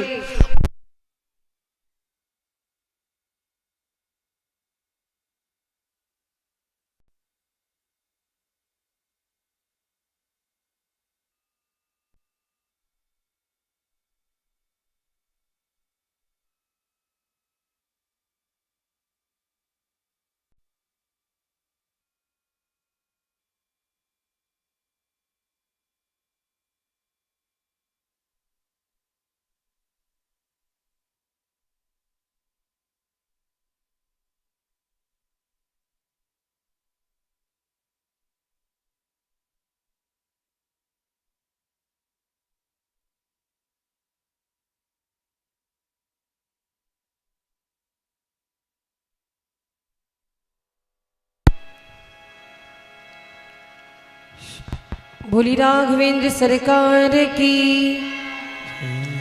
और महाराज जैसे ही सुमंत जी आए, देखिए ऐसी स्थिति। महारानी कैकेयी से पूछते कि क्या हुआ महारानी जी, राजन ऐसे क्यों पड़े हुए हैं। कहती हैं इनका स्वास्थ्य बहुत गड़बड़ है। आप एक काम कीजिए, केवल राम को बुला दीजिए, राम जी को बुला दीजिए और जाकर कहिएगा कि उनके पिताश्री ने याद किया है। सुमंत जी पहुंचे राम जी के कक्ष में। राम जी के कक्ष में जब पहुंचे, राम जी से कहते हैं कि आपको पिताजी याद कर रहे हैं। राम जी तुरंत चल पड़े और जैसे ही राम जी आते हैं, राम जी को देख करके चक्रवर्ती जी फिर से उठे। सामने राम जी को देख रहे हैं और उठ करके बैठे, आंखों से बस आंसू गिर रहे हैं। राम जी आते हैं, क्या हुआ पिताजी, ये क्या हो गया, आप ऐसे भूमि पर क्यों पड़े हैं, आपका स्वास्थ्य तो ठीक है। माँ कैकेयी से कहते हैं, माँ क्या हुआ पिताजी को, पिताजी कुछ बोलते क्यों नहीं। कैकेयी माँ कहती है, राम तुम्हारे पिताजी की यह स्थिति धर्म संकट के कारण हुई है। कैसा धर्म संकट मां, क्या समस्या है पिताजी को, क्या मैं कुछ कर सकता हूं, मेरे योग्य कोई आदेश हो तो बताइए। मां कैकेयी कहती हैं, राजन को धर्म संकट से राम अब तुम ही बचा सकते हो। राम जी चरणों में गिर पड़े, मां मेरे लिए क्या आज्ञा है बताइए, आदेश कीजिए। पिताजी जिस प्रकार से सुखी हो सके वही ये राम करेगा, एक बार कहिए तो सही। और महाराज कैकेयी मैया कहती हैं कि आपके पिताजी से 2 वरदान हमने मांगा, उसमें एक भरत को राजगद्दी और दूसरा तुम्हारे लिए 14 वर्ष का वनवास। और आपके पिताजी इस बात को आपसे कह नहीं पा रहे हैं और उन्होंने संकल्प लिया है, वचन दिया है, तो इसीलिए धर्म संकट में पड़े हैं, इनका स्वास्थ्य गड़बड़ हो गया है। और महाराज राम जी आकर के पिता के चरणों में बैठ गए। पिताजी, इतनी छोटी सी बात के लिए आप इतना सोच रहे हैं? अरे इतनी छोटी सी बात के लिए आपने इतना विचार किया कि आपका स्वास्थ्य बिगड़ गया। पिताजी, धर्म संकट कुछ भी नहीं है, आप आज्ञा तो दीजिए। आपकी आज्ञा मैं सहर्ष स्वीकार करता हूं। आप मुझे जो भी आज्ञा दीजिए मैं उसका पालन करूंगा, ये मेरा सौभाग्य होगा। और महाराज चक्रवर्ती जी कुछ बोल नहीं रहे हैं, खाली आंखों से आंसू गिर रहे हैं। आंखों से आंसू गिरते हैं, कुछ बोलना चाहते हैं तो भी बोल नहीं पाते। और देखिए यहाँ पर एक बड़ी सुंदर बात है, जब राम जी आए चक्रवर्ती जी के पास तो उस समय कैकेयी मैया को माता कहा। मोहि कहूँ मातु तात दुख कारण, पिताजी के दुख का कारण माता मुझे बताइए। और जब ये सुन लिया राम जी ने कि हमें 14 वर्ष का वनवास मिला है, तो अब क्या कहते हैं राम जी?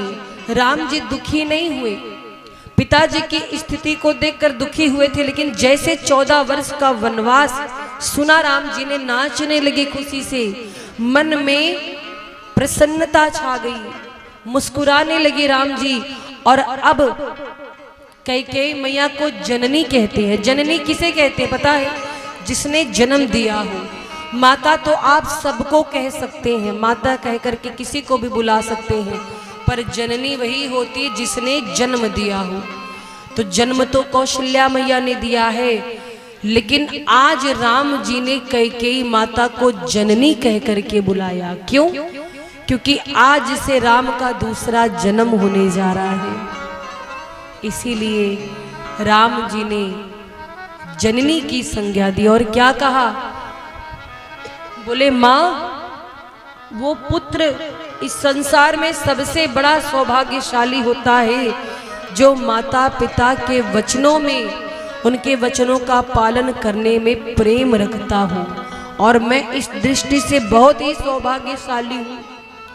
कहते हैं सुनो जननी सोई सुत बड़ भागी, सुन जननी सोई सुत बड़ भागी, जो पितु मातु बचन अनुरागी, जो पितु मातु बचन अनुरागी, तनय मातु पितु तोष निहारा, तनय मातु पितु तोष निहारा, दुर्लभ जननी सकल संसारा, दुर्लभ जननी सकल संसार। और क्या कहा राम जी ने? कितनी बड़ी बात कह रहे हैं राम जी। अपनी माता कैकेयी से कहते हैं कि हे जननी, वो पुत्र बहुत बड़ा सौभाग्यशाली होता है जो माता पिता की आज्ञा का पालन करे। और सच है महाराज, इस संसार में 3 प्रकार के पुत्र होते हैं। एक होते हैं सुपुत्र, एक होते हैं कुपुत्र, और एक होते हैं पुत्र। तो पुत्र कौन है? देखो, सबसे पहले सुपुत्र आते हैं। सुपुत्र वो हैं जो माँ बाप के मन के बात को जान करके आज्ञा का भी इंतजार न करें, तुरंत वो काम कर दे जिससे माँ बाप खुश हो जाएं। दूसरे होते हैं पुत्र, जो कहने पे करते हैं। और सबसे लास्ट वाले होते हैं कुपुत्र, जो कहने पर भी नहीं करते। तो राम जी कौन है? सुपुत्र है। और एक बात याद रखना महाराज, जीवन में माता पिता की सेवा से बढ़ करके कोई काम नहीं है इस दुनिया में। अगर आपने अपने माता पिता की आज्ञा का पालन किया तो आपको फिर किसी देवता की पूजा करने की जरूरत नहीं है, क्योंकि जिस घर में बूढ़े माता पिता हंसते हैं उसी घर में चारों धाम बसते हैं। और इसीलिए ध्यान रखिएगा, ये राम जी का आदेश है हम सभी के लिए। मात पिता की सेवा जैसा, मात पिता की सेवा जैसा, बंदे और जगत में कोई काम नहीं है, कोई काम नहीं है, कोई काम नहीं है, कोई काम नहीं है। और मात पिता की सेवा कर ले, मात पिता की सेवा कर ले, खुशियों से झोली भर ले, समझ तेरे राम यही है, कि राधे श्याम यही है, समझ तेरे राम यही है, कि राधे श्याम यही है।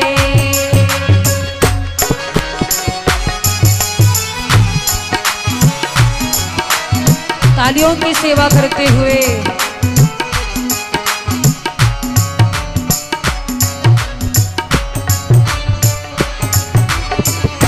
और देखो, ध्यान से सुनना, पहले दोनों हाथों को उठाओ सभी और बोलो अपने अपने माता पिता की, तालियों की सेवा करते हुए।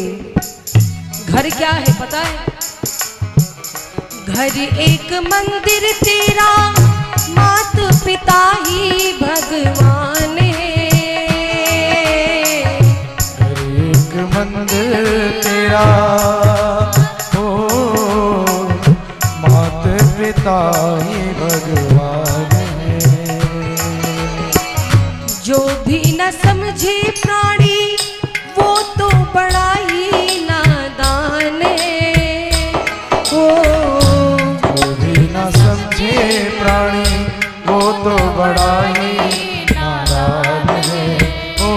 तो भरम में बंदे क्यों घिरता है, भरम में बंदे क्यों घिरता है, दर क्यों फिरता है, आठों धाम यही है, कि चारों धाम यही है, कि चारों धाम यही है, कि चारों धाम यही है। मात पिता की सेवा जैसा, मात पिता की सेवा जैसा, बंदे और जगत में कोई काम नहीं है, कोई काम नहीं है, कोई काम नहीं है, कोई काम नहीं है, कोई काम नहीं है, कोई काम नहीं है, कोई काम नहीं है, कोई काम नहीं है। महाराज, जीवन में अगर माता पिता खुश हैं तो समझो आपको ना किसी तीर्थ जाने की जरूरत है, ना कोई यज्ञ करने की जरूरत है। अच्छा, दुनिया में आपने एक चीज देखा होगा, दुनिया का हर बाप, हर पिता जब भगवान के सामने प्रार्थना करता होगा तो यही प्रार्थना करता होगा कि मेरा बेटा या मेरी संतान मेरी आज्ञा का पालन करे। हर पिता ये चाहता है कि नहीं? हर माता पिता चाहते हैं ना कि हमारा बच्चा, हमारी संतान हमारी आज्ञा का पालन करे। पर आज चक्रवर्ती जी भगवान शंकर से क्या प्रार्थना कर रहे हैं? किसी पिता ने जीवन में ऐसी प्रार्थना नहीं की होगी जो आज दशरथ जी कर रहे हैं। दुनिया के हर माँ बाप चाहते हैं कि हमारे बच्चे हमारी आज्ञा का पालन करें, पर आज दशरथ जी की ये स्थिति हुई है। आंखों से झरझर झरझर आंसू बह रहे हैं और मन ही मन भगवान शंकर से प्रार्थना कर रहे हैं कि हे शिव जी, अगर मैंने जीवन में कोई भी पुण्य कर्म किया हो तो ऐसी कृपा करना कि आज मेरी संतान, मेरे राम मेरी आज्ञा ना माने। आज एक पिता ये मना रहा है कि मेरा बेटा मेरा कहना ना माने। आज चक्रवर्ती जी मन में ग्लानि कर रही, कुछ बोल नहीं पा रहे। राम जी ने जब सुना गदगद हो गए, बोले पिताजी आपने मुझ पर बहुत बड़ा उपकार किया है, और जो बेटा, जो बालक अपने माता पिता को संतुष्ट कर दे वही सच्चा बालक है, सुपुत्र है। और ऐसे लोग संसार में दुर्लभ होते, जल्दी मिलते भी नहीं है। और महाराज कितनी बढ़िया बात कहते हैं राम जी। राम जी कहते हैं कि पिताजी ने मुझे वनवास दिया, इसमें हर तरह से मेरा कल्याण है। और अगर भरत के लिए राजगद्दी मांगी है तो मैं बहुत खुश हूँ, क्योंकि भरत मुझे प्राणों के समान प्यारे हैं। अगर मेरा भाई भरत राजगद्दी पर बैठेगा तो ये राम के लिए सबसे बड़े सौभाग्य की बात है, मुझे बहुत खुशी होगी। और महाराज कितनी प्यारी बात कही राम जी ने, कहा कि देखो माँ, आज पिताजी ने मुझे सबसे बड़ा राज्य दे दिया। भरत को तो केवल राजगद्दी दी है अयोध्या की, किंतु मेरे पिता ने मुझको जंगल का राजा बना दिया, आज मुझे वन का राज्य दे दिया। इससे बड़ा राम के लिए सौभाग्य क्या होगा। कैसी संतोष भरी भावना है। दूसरा कोई बेटा होता लड़ बैठता, अच्छा दूसरे वाले को इतना कर रहे हो, हमको वन भेज रहे हो, हम क्यों जाएं। पर राम जी दुखी नहीं हुए, राम जी खुश हुई। आज एक बात सुन लेना महाराज, एक पिता जो होता है ना जीवन में, पिता का हमारे ऊपर बहुत बड़ा उपकार होता है। लोग माँ की महिमा गाते हैं, माँ की चर्चा करते हैं, लेकिन सच पूछो पिता का जो दर्द होता है वो दिखाई तो नहीं पड़ता है, लेकिन पिता के जाने के बाद समझ में आता है। एक पिता जीवन में रफ कॉपी की तरह होता है। रफ कॉपी जानते हो आप लोग, स्कूल कभी गए होंगे या जाते होंगे, तो एक कॉपी होती रफ कॉपी, यानी उस पर सारे विषय लिखे जाते हैं। वो रफ क्यों हो जाती है, क्योंकि उस पर सारे विषय लिखे जाते हैं। वैसे पिता होते हैं,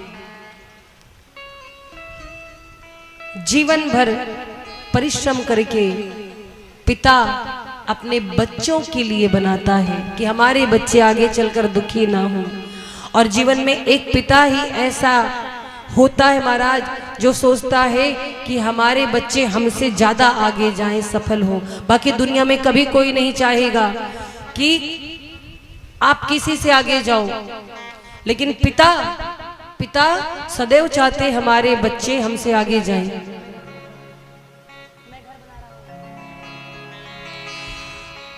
और इसी पर एक भाव याद आया। एक पिता ने अपने जीवन में बहुत मेहनत की और किसी ने पूछा ये मेहनत किस लिए कर रहे हो। पिता कहता है कि मैं ये जो मेहनत कर रहा हूं अपने बच्चों के लिए कर रहा हूं, मेरे बच्चों के जीवन में वो बाधा ना आए, वो कष्ट ना आए जो मैंने देखे हैं। और पिता का ये भाव है। मैं घर बना रहा हूँ, मैं घर बना रहा, किसी और के लिए मैं घर बना रहा हूँ, किसी और के लिए मैं घर बना रहा, मैं घर बना रहा हूँ, किसी और के लिए मैं घर बना रहा हूँ, किसी और के लिए मैं घर बना रहा हूँ, मैं घर बना रहा हूँ, किसी और के लिए मैं घर बना रहा हूँ।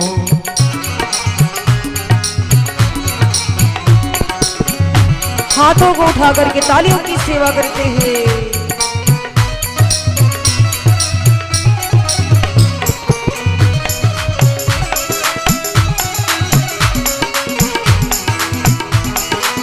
बोले राघवेंद्र राघव सरकार की।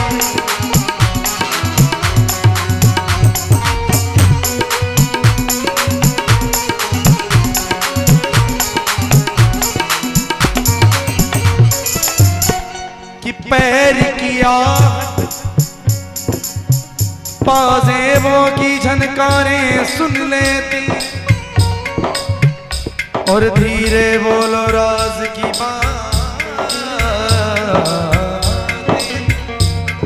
दीवारें भी सुन लेती हैं और सब गरीबी की देन है, वरना इतनी जिल्लत कौन सहे। और भूखी माए पेट भरों की ललकारें सुन लेती हैं।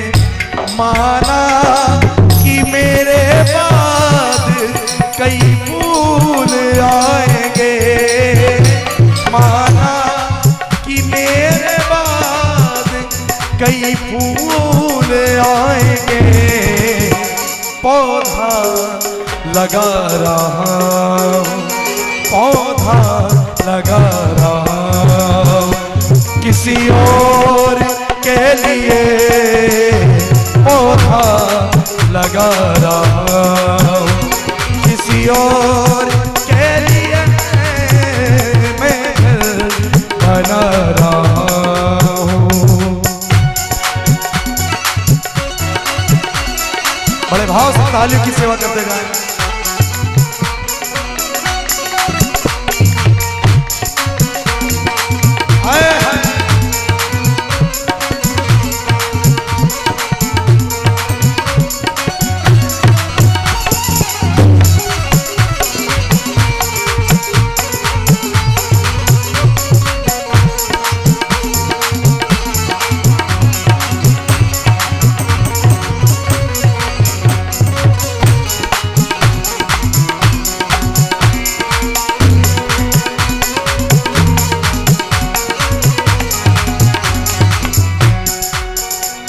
माना माना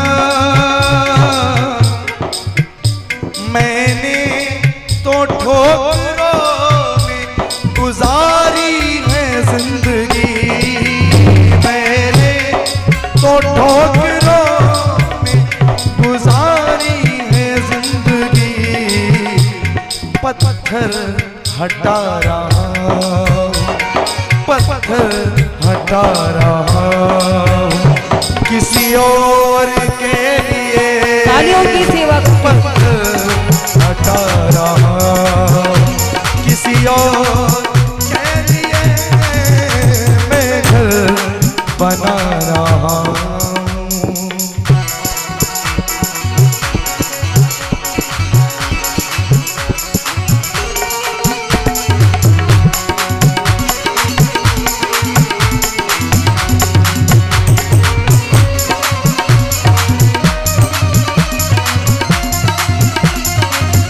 सियावर रामचंद्र की।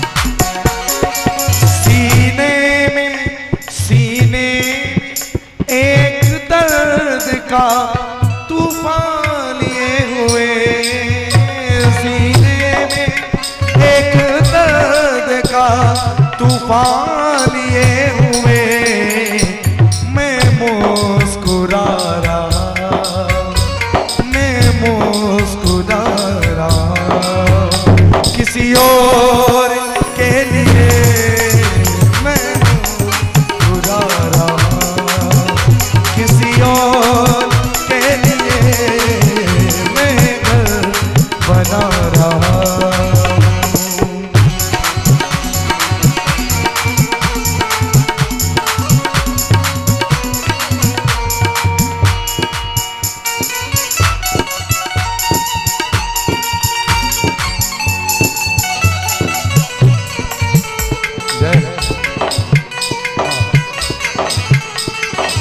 सभी तालियों की सेवा होती है।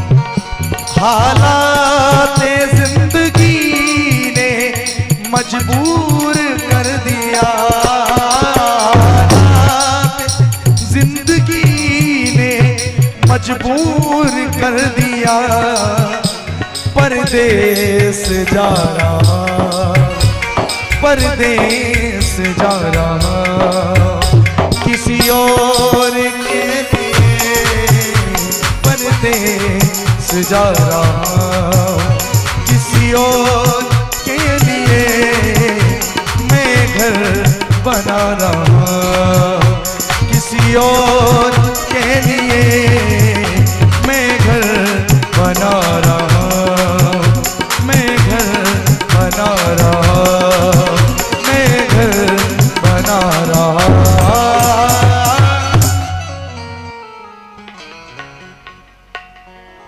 बोली राघवेंद्र सरकार की जय।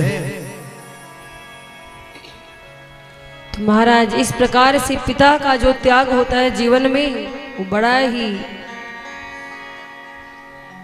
अवर्णनीय होता है। इसलिए जीवन में ये राम जी की कथा कहती है कि जीवन में माँ बाप के दिल मत दुखाना। बहुत से बच्चे हैं माता पिता जब उनको किसी योग्य बना देते हैं या वो जब बड़े हो जाते हैं तो माता पिता को ही मारते पीटते हैं और कहते तुमने हमारे लिए किया ही क्या है। एक बात जान लो, कोई कितना भी पुण्य कर्म कर ले, भजन कर ले, अनुष्ठान कर ले, यज्ञ कर ले, लेकिन अगर माँ बाप का दिल दुखाया है तो आपका सब करना बेकार है। ऐसे लोगों की पूजा भगवान भी स्वीकार नहीं करते, ये सच्चे है। बाहर के देवता को खुश करो और घर के देवता बैठ कर के रोए, जो साक्षात देवता हैं, जिन्होंने आपको जन्म दिया, पाल पोस कर बड़ा किया। ऐसे ऐसे, अब मैं क्या बोलूं, व्यासपीठ से क्रोध भी करना उचित नहीं है।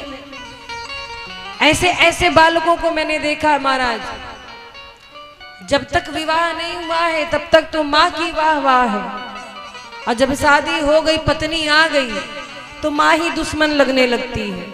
धिक्कार है ऐसी औलादों पर, सच में कह रही हूं मैं। ऐसी औलाद जिसके हो जाए, भगवान इससे अच्छा औलाद ही ना दे, जो माता पिता को सताए, एक रोटी के लिए माँ को तरसाए, पिता को तरसाए। अरे राम जी की कथा से, राम जी के जीवन से कुछ सीखना चाहिए।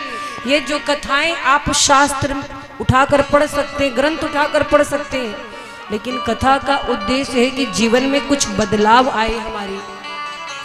लेकिन कितने लोग ऐसे हैं कि उन्हें बैठाकर वेद पुराण सुना दो, कुछ भी कर लो, उनके दिमाग में बात घुसने वाली नहीं है, क्योंकि कलयुग सवार है ना, पाप सवार है और कुछ नहीं महाराज। अभागे होते हैं वो लोग जिनका नाम लेकर जिनके माता पिता रो देते भगवान के सामने। माँ का दिल जिंदगी में कभी मत दुखाना, पिता का दिल जिंदगी में कभी मत दुखाना, क्योंकि जब तक वो जीवित हैं तब तक आप उनकी कदर नहीं कर रहे हो। जब चले जाएंगे तब समझ में आएगा अनाथ किसे कहते हैं, तब समझ में आता है।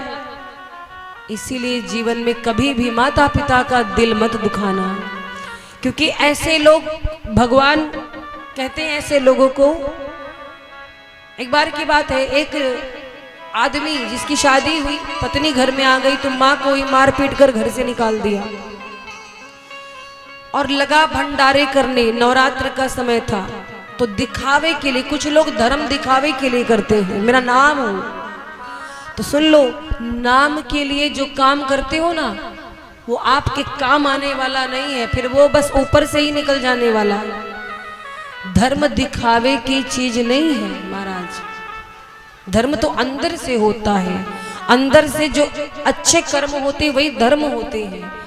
तो वो आदमी दुनिया को दिखाने के लिए भंडारे कर रहा था, गया देवी माता के मंदिर में तो माँ ने उसको धिक्कार दिया।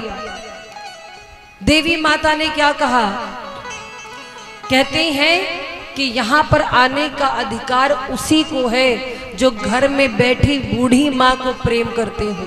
अगर उनको नहीं करते तो तुम्हें यहाँ आने का अधिकार नहीं है। कहती है देवी माँ, जिनको अपनी माता से प्यार है उनको यहाँ आने का अधिकार है। तो जिनको अपनी माता से प्यार है उनको यहाँ आने का अधिकार है। और क्या कहती है सुनो, मुझको सिंहासन पर बैठाते हो, उसको एक कमरा ना दे पाते हो। मुझको सिंहासन पर बैठाते हो, मुझको एक कमरा ना दे पाते हो। और मुझको तो 56 भोग लगाते हो, उसको एक रोटी को तरसाते हो। मुझको तो 56 भोग लगाते हो, उसको एक रोटी को तरसाते हो। और जो ऐसा करते हैं उनका तो जीवन ही बेकार है, उनको यहाँ आने का न अधिकार है। जिसको अपनी माता से प्यार है, उनको यहाँ आने का अधिकार है। जिनको अपनी माता से प्यार है, उनको यहाँ आने का अधिकार है। तो इसलिए ये ध्यान रखिएगा कि घर में माँ बाप दुखी ना होने पाए। आजकल बच्चे जितने पढ़े लिखे हो जा रहे हैं उतनी ज्यादा वृद्धाश्रम खुलते जा रहे हैं। तो एक बार की बात है, एक आदमी की शादी हुई, पत्नी घर में आई, पत्नी का उसकी माँ से झगड़ा शुरू हुआ। अच्छा, कभी माँ से भी नहीं पूछता कि क्या माँ इनकी भी कोई गलती थी, बस पत्नी ने जो कह दिया माँ को बोलना शुरू कर दिया। धौंस दिखाता, घर से निकाल दूंगा। माँ बोली बेटा तू घर से निकाल ही देगा, तो मैं कर ही क्या सकती हूँ। जब करने का समय था तो बस तेरे लिए सोचा, तेरे लिए किया, अब तो मैं कहीं की हूं नहीं। शरीर भी लाचार हो चुका है, आंखों से कम दिखाई पड़ता है, बूढ़ी हो गई हूँ, कर भी क्या सकती हूँ। तो उसने क्या किया, माँ को वृद्धाश्रम छोड़ाया। अच्छा, कुछ दिन बाद मदर्स डे आया। मदर्स डे जानते हो आजकल लोग मनाते हैं, एक दिन मातृ दिवस, बाकी दिन माँ का कोई खोज खबर नहीं लेता। और मदर्स डे पे माँ का स्टेटस लगाते हैं। एक दिन केवल सबको माँ याद आती है, उसके बाद किसी को याद नहीं आती। तो मदर्स डे पे पहुंचा, स्टेटस क्या लगाऊंगा, मोबाइल में फोटो खींच के डाल दूं। तो जब मदर्स डे पे गया तो माँ से बोला माँ कोई तकलीफ तो नहीं। माँ बोली नहीं बेटा, मैं यहाँ बहुत अच्छे से रहती हूँ, बहुत मन लगता है, और एक समस्या है, गर्मी बहुत है, तो यहाँ हो सके तो एक पंखा लगवा दो। बेटा अच्छा खासा कमाता था। बेटा बोला ठीक है माँ, फिर आऊँगा इस बार तो व्यवस्था करता हूँ। गया, पत्नी से पूछा कि माँ बोल रही थी कि जिस कमरे में है वो वृद्धाश्रम में, उसमें पंखा लगवाना है, क्या किया जाए। पत्नी बोली अरे जाने दो, कौन सा उनको गर्मी लगेगी, वैसे भी उनकी सारी जिंदगी बीत गई है, कितने दिन की मेहमान है, छोड़ो, पंखे उनके में खर्च करने की जरूरत नहीं। गया, बोला माँ क्या करोगी पंखा। माँ बोली बेटा तुझे क्या लगता, मैं अपने लिए बात कर रही थी, मैं अपने लिए पंखा लगाने को बोल रही थी। बोले अपने लिए नहीं तो किसके लिए कह रही थी। माँ बोली बेटा जैसा आज तू मेरे साथ कर रहा है, ठीक वैसा तेरे साथ तेरे बच्चे करेंगे, ये मेरा वरदान है। और सुनो, हम तो ऐसे भी जी लेंगे कोई बात नहीं, लेकिन तुम तो एसी में रहने वाले, कूलर में रहने वाले, और जब तुम्हारे बच्चे तुम्हें घर से निकालेंगे, तुम यहाँ आओगे, तब तो पंखे की जरूरत पड़ेगी ना। बेटा मैं तुम्हारी ही चिंता कर रही थी, मेरा तो बीत गया, लेकिन जब तुम आओगे कहीं तुम्हें कष्ट ना हो, तुम्हारी चिंता मुझको हो रही है, इसलिए मैंने कहा कि यहाँ पंखा लगवा दो। प्रेम से बोलो राघवेंद्र सरकार की। राम जी माता पिता की आज्ञा मानते हैं। गदगद हो गए, माँ कौशल्या के पास गए, प्रणाम किया, माँ को सारी बात बताई। माँ आज तुम्हारा राम बहुत प्रसन्न है। कौशल्या मैया कहती क्या हुआ राम। राम जी कहते हैं माँ पिताजी ने मुझे वन का राज्य दे दिया है।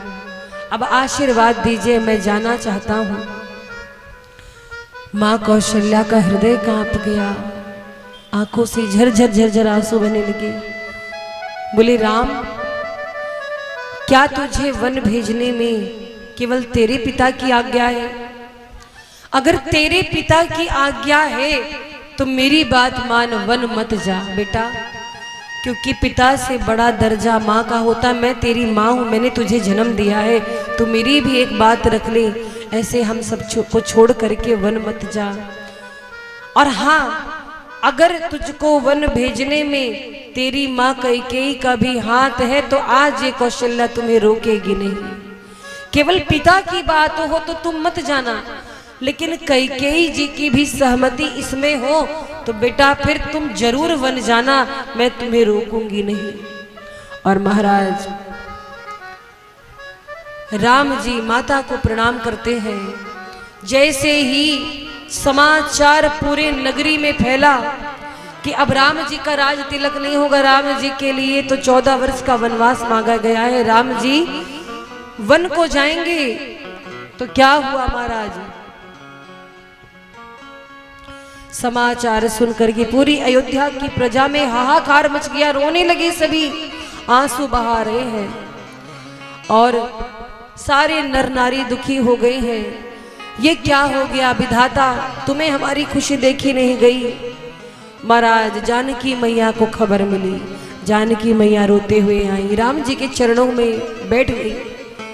राम जी कहते हैं जानकी, हम वन को जा रहे हैं, जब तक वन से नहीं आते आप रहना और सबका देखभाल करना, माता पिता की सेवा करना, पिताजी का स्वास्थ्य गड़बड़ है, आप पूरा ध्यान रखना।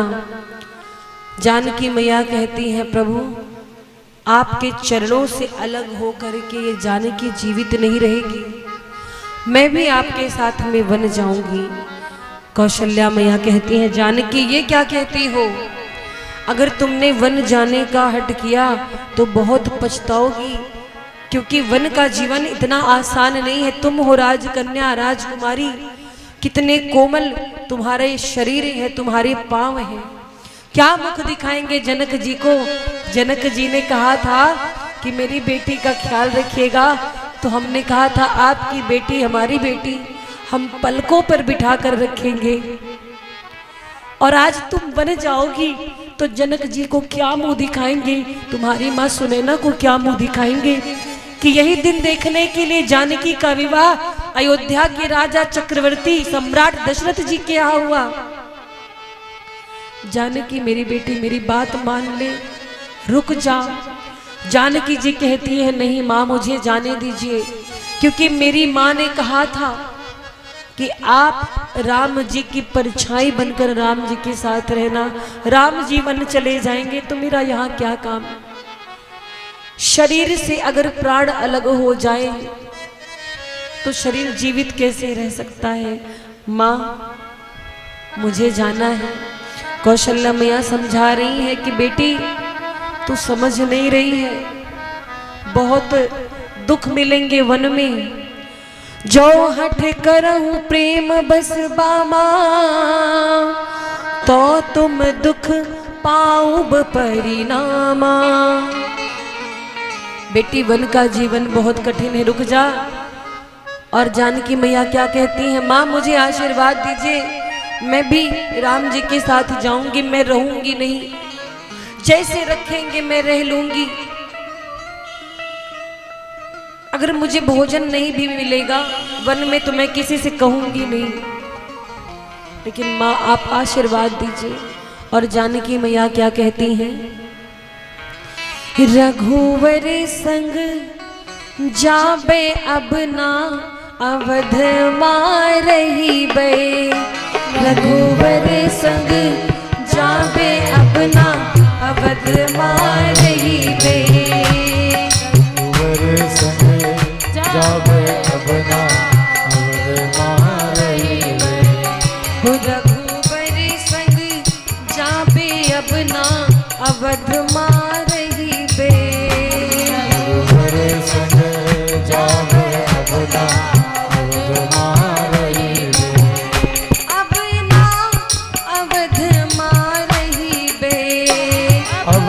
अवध मारही ओ अपना अवध मारही बे, अपना अवध मारही रघुवर संग रघुवर संग रघुवर संग जाबे अपना अवध मारही बे, रघुवर संग जाबे अपना अवध मारही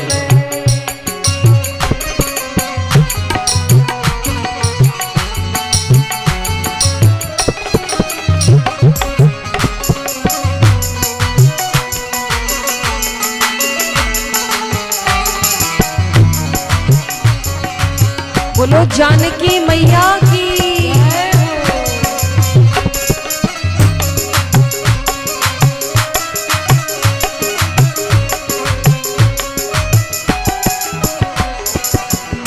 और त्याग देखे माँ जानकी का, क्या कहती हैं?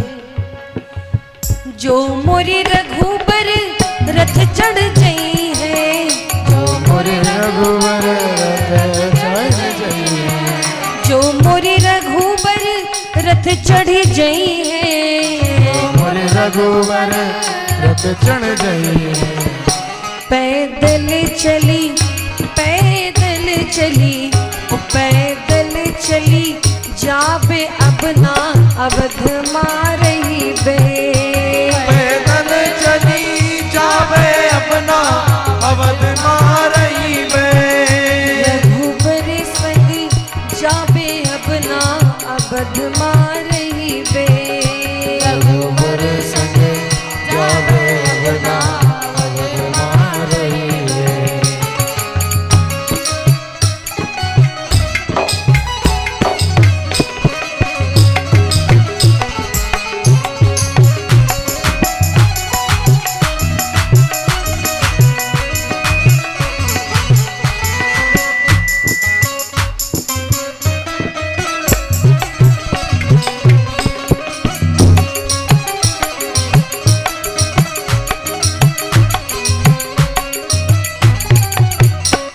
कहती है कि अगर राघवेंद्र सरकार रथ पर चढ़ के जाएंगे तो हम पैदल ही चले जाएंगे, और अगर वो कंद मूल खाएंगे तो हम भूखे ही रह जाएंगे, पर जाएंगे राम जी के साथ में। ऐसा त्याग है माँ जानकी का।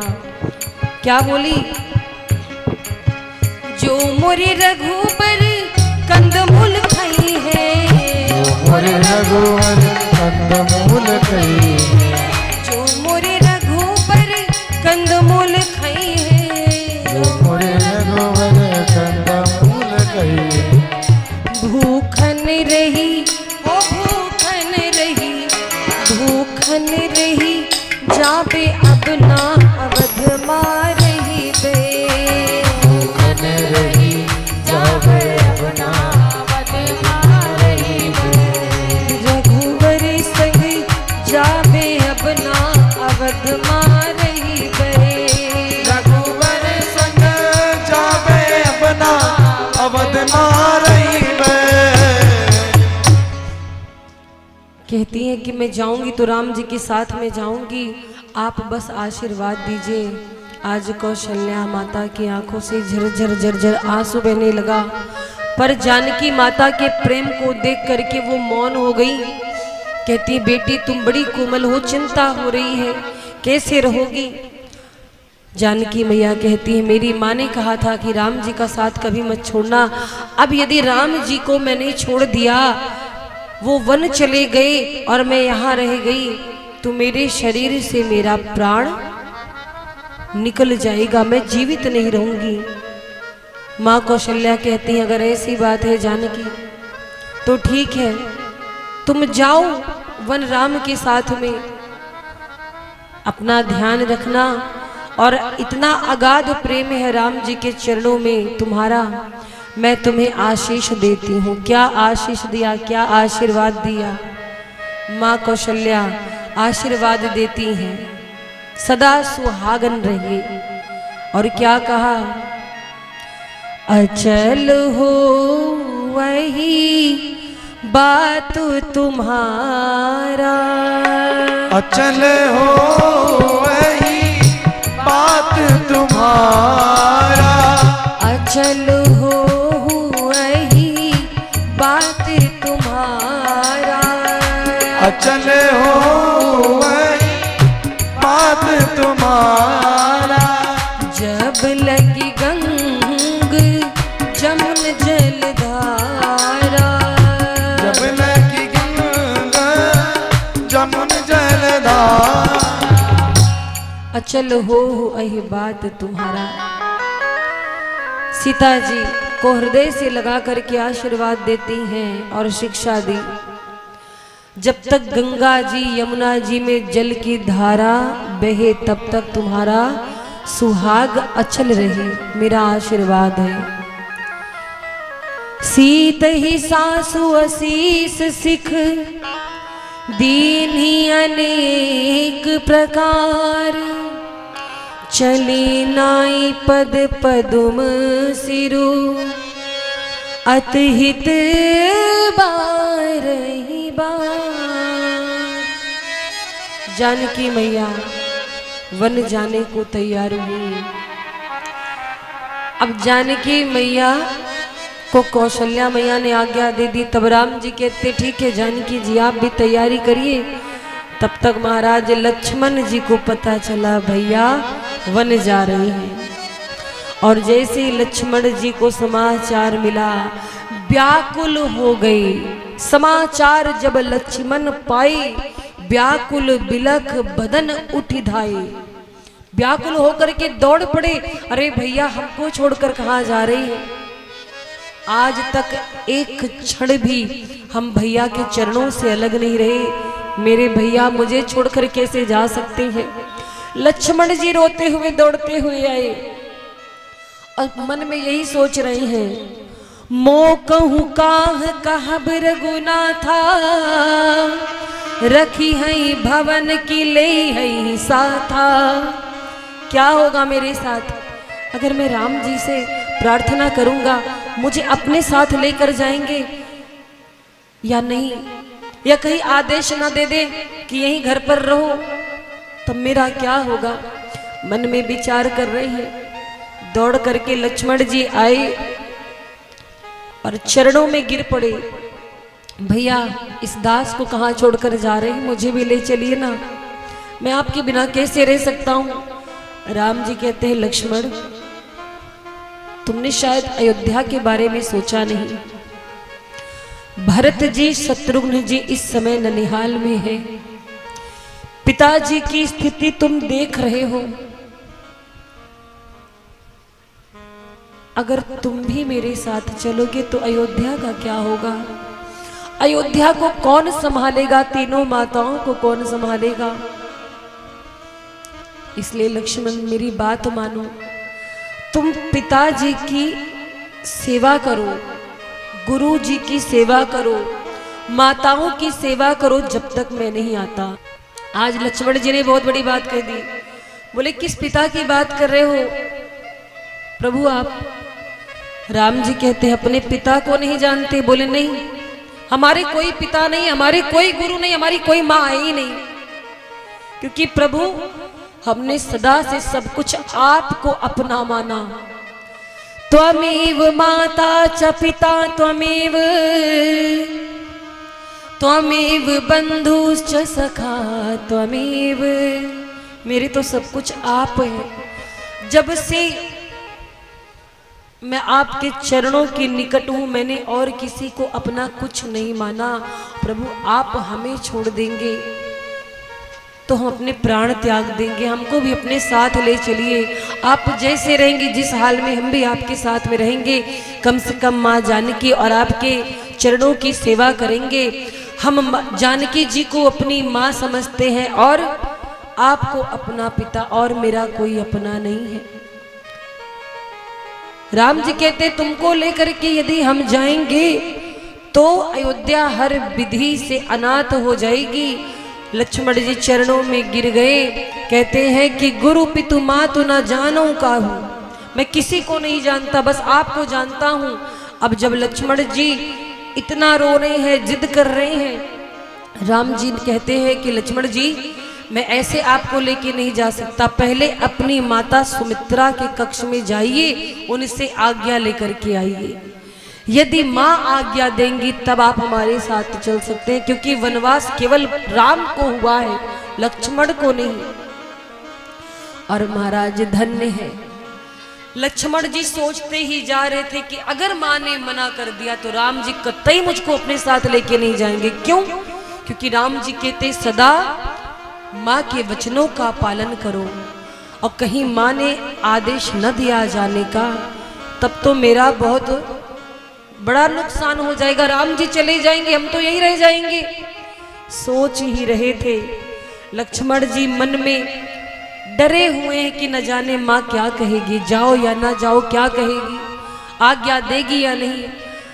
मन में उधेड़ बुन चल रही है। लक्ष्मण जी जैसे कक्ष के द्वार पे पहुंचे, वैसे ही सुमित्रा मैया ने बहुत सुंदर बात कही।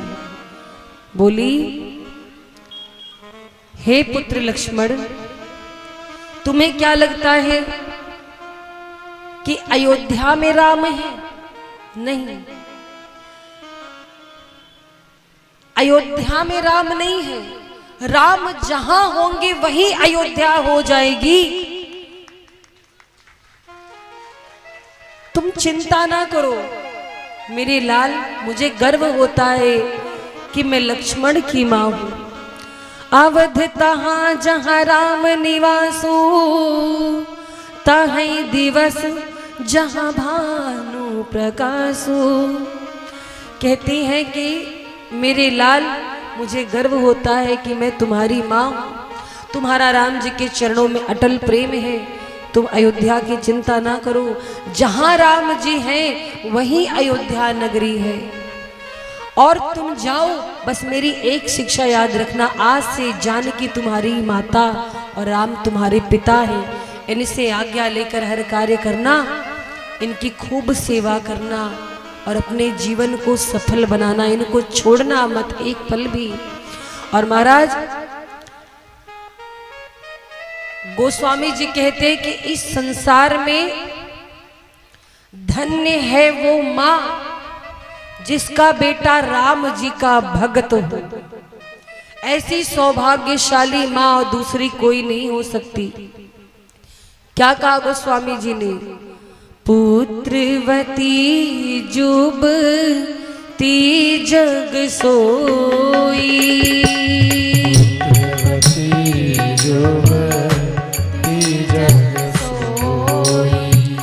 रघुपति भगतो जासु सुत होई।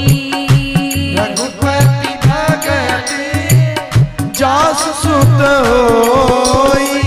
न तरु बाझ भली बादी पियानी, तरु बाझे भली बादी पियानी। राम विमुख सुन ते हित जानी। राम विमुख सुन ते हित जानी। राम विमुख सुत ते सब जानी। राम विमुख सुन ते हित जानी। इस संसार में वही माँ है जिसका पुत्र रघुनाथ जी के चरणों का भक्त हो। और अगर कोई बेटा राम जी के विमुख हुआ, धर्म के विमुख हुआ, राम जी का द्रोही हुआ, तो गोस्वामी जी कहते हैं कि इससे अच्छा वो माँ बांझ रहे, पर ऐसी औलाद वो कभी ना जने जो राम जी के विमुख हो, जो राम जी का द्रोही हो।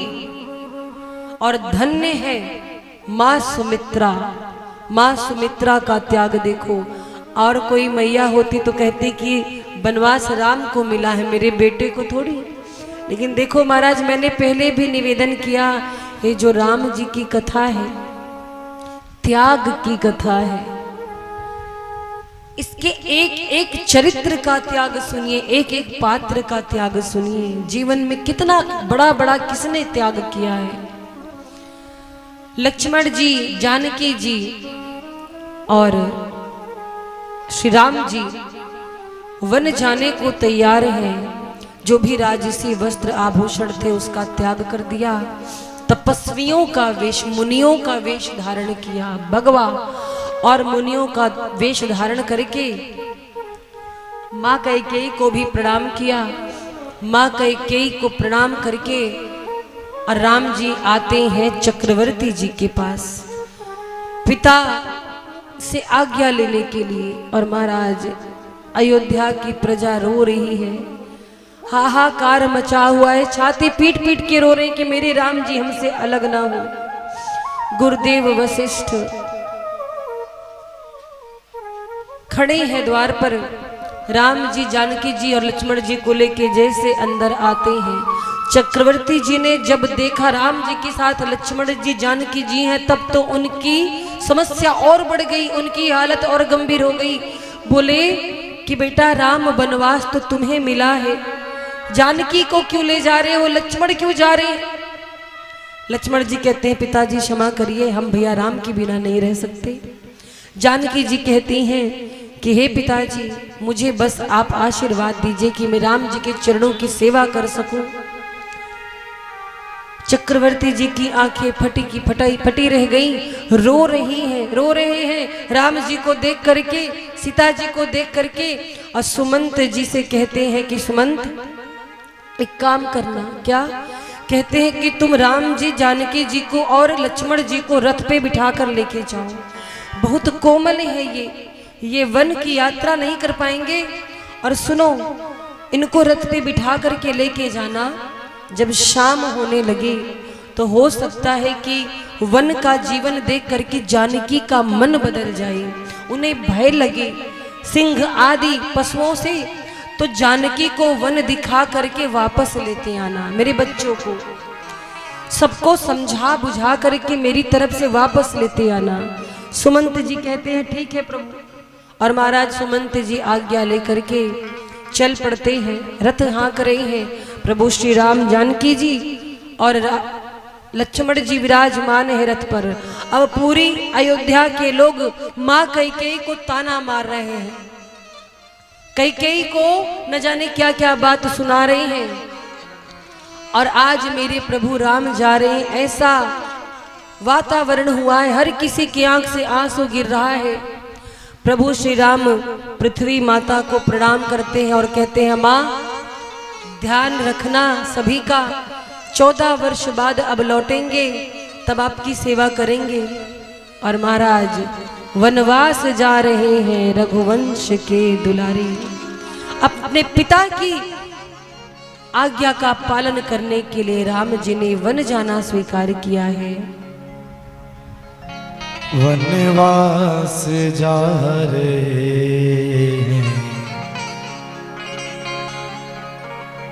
रघुवंश के दुलारे,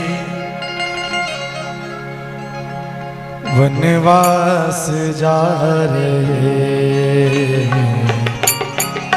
रघुवंश के दुलारे, वनवास जा रहे रघुवंश के दुलारे। हारे हैं प्राण जिसने,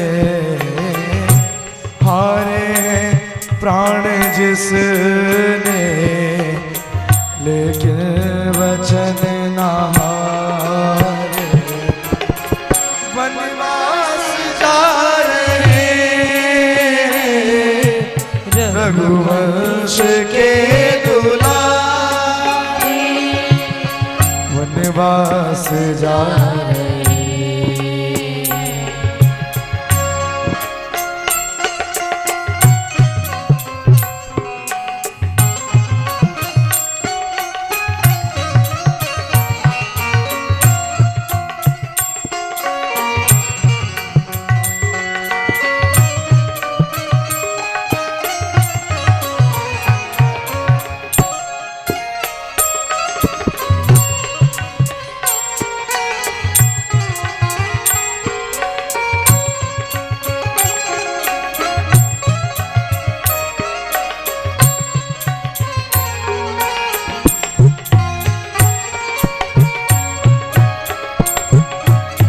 जननी जन्म भूमि, जननी जन्म भूमि, हिम्मत से काम लेना।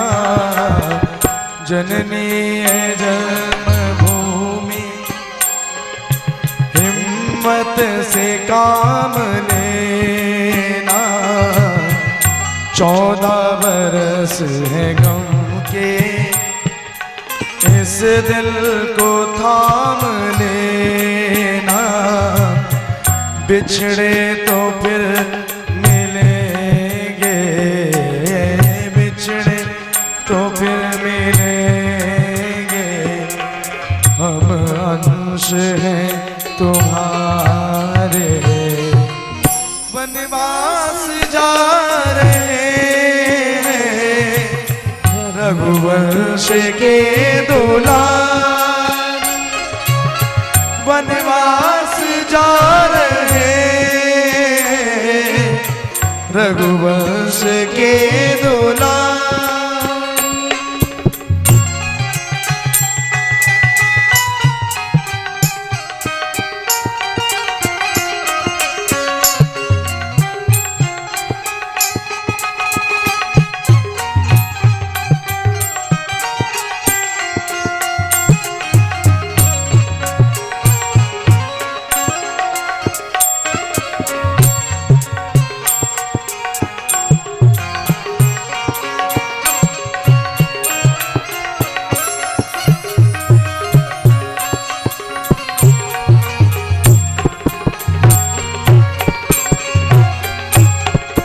प्यारे चमक फूलों तुम हौसला न छोड़ो।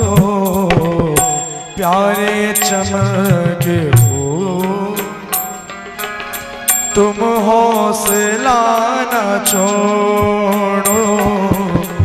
इन आंसुओं को रोको, ममता के तार तोड़ो। इन आंसुओं को रोको, ममता के तार तोड़ो। लौटेंगे दिन खुशी के, लौटेंगे दिन खुशी के, एक साथ जो गुजारे। वनवास जा रहे रघुवंश के दुलारे। वनवास जा रहे रघुवंश के दुलारे।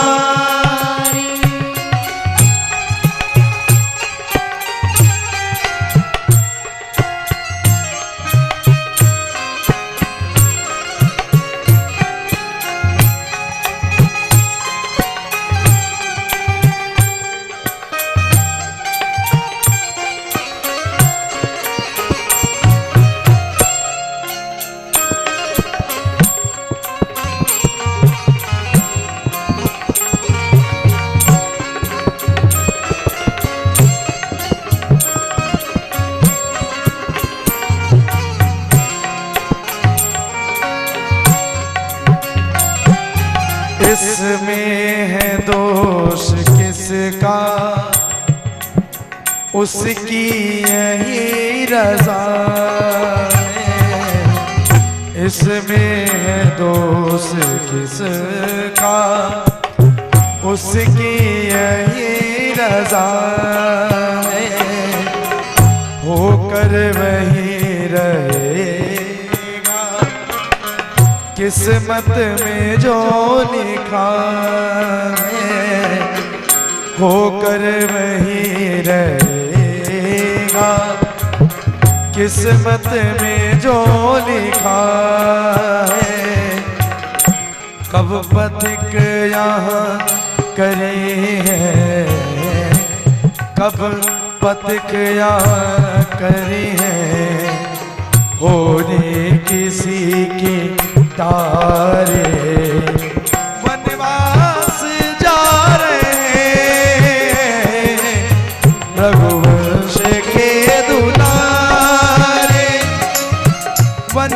वनवास जा रहे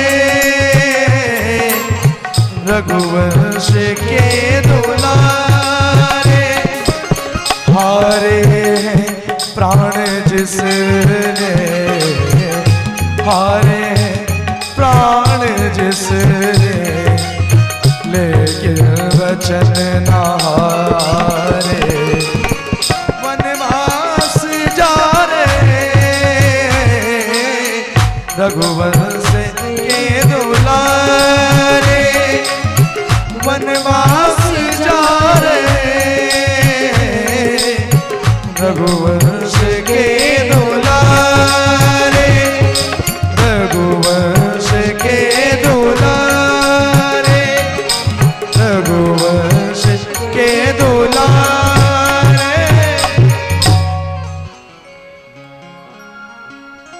और महाराज इस प्रकार से भगवान श्री राम जी का रथ आगे बढ़ा। जैसे ही रथ बढ़ने लगा, अब तो सारी प्रजा हाहाकार करने लगी, बोली हम भी राम जी के साथ में चलेंगे। जितने नर नारियां, यहाँ तक कि छोटे बालक भी राम जी के रथ के पीछे पीछे चलने लगे। राम जी बहुत समझा रहे हैं, कोई मानने को तैयार नहीं। राम जी कहते हैं कि आप लोग लौट जाइए अयोध्या। सब कहते हैं कि हे प्रभु, जहाँ पर आप नहीं वहाँ पर हम नहीं रह सकते, हम आपके साथ में चलेंगे। और रथ के पीछे पीछे पीछे पूरी प्रजा चलने लगी। महाराज गोस्वामी जी कहते हैं कि राम जी का रथ तमसा नदी के तट पर रुका।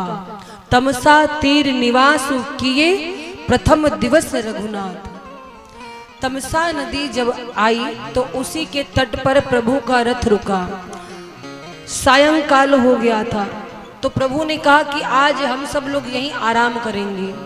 अब सुमंत जी रथ हाँक रहे थे, राम जी, जानकी जी, लक्ष्मण जी रथ में बैठे। रथ रुका तो अयोध्या की प्रजा भी रुक गई। दोपहर रात के बीते, सारी प्रजा सो गई थी, सब थके हुए थे। चलते चलते जब देखा कि राम जी का रथ तमसा नदी के तट पर रुका है तो प्रजा सो गई। और जैसी सोई, भोर के समय राम जी ने सुमंत जी से कहा कि हे सुमंत जी, आप रथ अब यहाँ से आगे बढ़ाइए और रथ के पहिए के निशान न पड़े ऐसा रथ हाँकिएगा। क्योंकि अयोध्यावासी अगर रथ के निशान का अनुसरण किए तो उनको दिशा पता चल जाएगी और वो फिर पीछे पीछे आएंगे, फिर बड़ी समस्या हो जाएगी, उनको पता ना चले। और भगवान ने सुमंत जी से कहा रथ हाँकने को। रथ आगे बढ़ा, भगवान का रथ आगे बढ़ रहा है श्रृंगवेरपुर की ओर। और इधर जब भोर हुआ, प्रातःकाल सब उठे, प्रजाजन देखा राम जी का रथ नहीं था। अब सब विलाप करके रोने लगे। ऐसा विलाप किया जैसे जहाज कोई समुद्र में डूब गई हो, ऐसा भारी शोक हुआ है महाराज आज अयोध्या की प्रजा को। कहते हैं कि राम जी से वियोग में हमारे प्राण क्यों नहीं निकल जाते, इससे अच्छा तो हम लोग मर गए होते। हम लोग राम जी के पीछे पीछे आए, लेकिन प्रभु ने बताया नहीं, हमें बिना बताए चले गए। आज उसी तमसा नदी के तट पर बैठ करके अयोध्या की प्रजा विलाप कर रही है, हाय राम जी, हाय जानकी जी, हाय लखन जी कहकर छाती पीट पीट करके अयोध्या की नारियां रो रही हैं। बच्चे बालक सभी रो रहे राम जी को याद करके। राम जी का रथ आगे बढ़ा, रथ आगे बढ़ा, सुमंत जी रथ हाँक रहे हैं। और महाराज धीरे धीरे रथ श्रृंगवेरपुर की ओर बढ़ा। श्रृंगवेरपुर में राम जी की भेंट हुई निषाद राजगुह से। निषाद राजगुह ने जब सुना कि राम जी श्रृंगवेरपुर की ओर आ रहे हैं तो महाराज भेंट लेकर के अपने समाज के साथ निषाद राजगुह आए। प्रभु का बड़ा स्वागत किया, दंडवत किया चरणों में और बोले अहो भाग्य, हम सभी को धन्य करने प्रभु आप आए। हे प्रभु आप आज हमारे यहाँ निवास कीजिए। भगवान कहते नहीं, हम यहाँ निवास नहीं कर सकते क्योंकि हम नगर के बाहर ही रहेंगे, ऐसा हमें आदेश मिला है। हम गांव में नहीं रुक सकते, हमें गांव के बाहर ही घूमना है। ये सुन करके निषाद राजगुह बड़े दुखी हुए और महाराज भगवान श्री राम कि ये स्थिति देख करके निषाद राजगुह को आज बड़ा दुख हुआ। क्यों? सोचते हैं कि कैसे इनके माता पिता हैं जो ऐसे सुंदर राजकुमार और राजकुमारी को वनवास दे दिया, कैसा कलेजा रहा होगा। कितने सुंदर है राम जी, कैसे कोमल है जानकी जी के चरण, ये वनवास कैसे काटेंगे। निषाद राजगुह बहुत दुखी हुए। रात्रि विश्राम हुआ, माता जानकी का बिछौना जब देखा कुशा की चटाई पर तो बहुत दुख हुआ और महाराज कैकेयी मैया को भला बुरा कहने लगे निषाद राजगुह। तब लक्ष्मण भैया ने समझाया कि आप कैकेयी मैया को दोष मत दीजिए, राम जी जो हैं वो जगत पिता है, ब्रह्म है, और आप उनके दुख को देखकर दुखी मत होइए। कोई किसी को सुख दुख नहीं देता, ये विधाता ने जो भाग्य में लिखा है वही हो रहा है, कर्मों का फल हर कोई भोगता है। और महाराज बहुत समझाया निषाद राजगुह को। अगले दिन महाराज प्रभु श्री राम जी नित्य क्रिया से निवृत्त हुए और पवित्र जान करके रामचंद्र जी ने स्नान किया। फिर बड़ का एक वृक्ष होता है बड़, उसका दूध मंगवाया। दूध मंगवा करके छोटे भाई लक्ष्मण जी सहित उस दूध से सिर पर जटाएं बनाई प्रभु ने। और यह देख करके आज सुमंत्र जी की आंखों में आंसू आ गए। अभी सुमंत्र जी साथ में है उनके। सुमंत्र जी राम जी से कहते हैं कि आपके पिताजी ने कहा था कि वन दिखा कर ले आइएगा। राम जी कहते हैं सुमंत्र जी हमने पिता के आदेश का पालन किया है, अब तो हम 14 वर्ष बाद ही जाएंगे अयोध्या, बिना वचन को पूरा किए हम नहीं जा सकते। और महाराज सुमंत जी का मन उदास हो गया, सब आंखों से देख रहे हैं, रो रहे हैं। और इसके पश्चात गंगा जी में स्नान किया राम जी ने, माँ जानकी जी ने, लक्ष्मण जी ने। अब भगवान गंगा जी के पार जाना चाहते हैं, गंगा जी के पार जाना चाहते हैं प्रयागराज की ओर। लेकिन गंगा जी के पार जाएं कैसे? तो क्या किया, चारों तरफ देखा, कोई नाव नहीं दिखाई पड़ रही थी, एक नाव दिखाई पड़ी। उस दिन सारे नाविक छुट्टी पर थे, एक नाव दिखाई पड़ी। तो जब नाव दिखाई पड़ी, राम जी कहते हैं केवट से कि भैया हमें जरा नाव दे दो, गंगा जी के पार जाना है। अब महाराज भगवान आज केवट से नाव मांग रहे हैं। सुमंत जी को समझाकर प्रभु ने लौटा दिया, केवट जी से नाव मांगते हैं। गोस्वामी जी लिखते हैं कि मांगी नाव ना केवट आना, कहे तुम्हार मरम मैं जाना। अब देखो आज राम जी केवट जी से कहते हैं कि हमें नाव दीजिए। आपके घर अगर राम जी आए, आपसे कुछ मांगे तो आप दोगे कि नहीं दोगे? दौड़ करके दोगे। अरे प्रभु आदेश कर रहे हैं। और देखो आज भगवान का आदेश केवट जी नहीं मान रहे। भगवान राम ने जब नौका मांगी तो केवट जी ने मना कर दिया। और मना नहीं किया, क्या कहा? कहा आपको नाव हम तभी देंगे जब आप अपने चरण धुलवा लेंगे। जैसे कहा चरण धुलवा लेंगे, राम जी हंसने लगे, बोले क्यों, हमारे चरणों में कौन सा दोष है? बोले हाँ, इस चरण के बारे में हमने खूब सुना है। हमने सुना है कि आपके चरण रज का स्पर्श पाकर शिला भी नारी बन गई, और कहीं हमारी नाव नारी बन जाएगी तो? राम जी कहते अच्छा व्यक्ति मिला। राम जी कहते हैं तुम्हारी नाव नारी बन जाएगी तो इसमें हर्ज क्या है? जड़त्व से मुक्त हो जाएगी, पार करने वाली खुद पार हो जाएगी। बोले अच्छा प्रभु हमको बता रहे हो, नाव नारी बनेगी यहाँ, और जो हमारी घरवाली पहले से उसको हम क्या बताएंगे?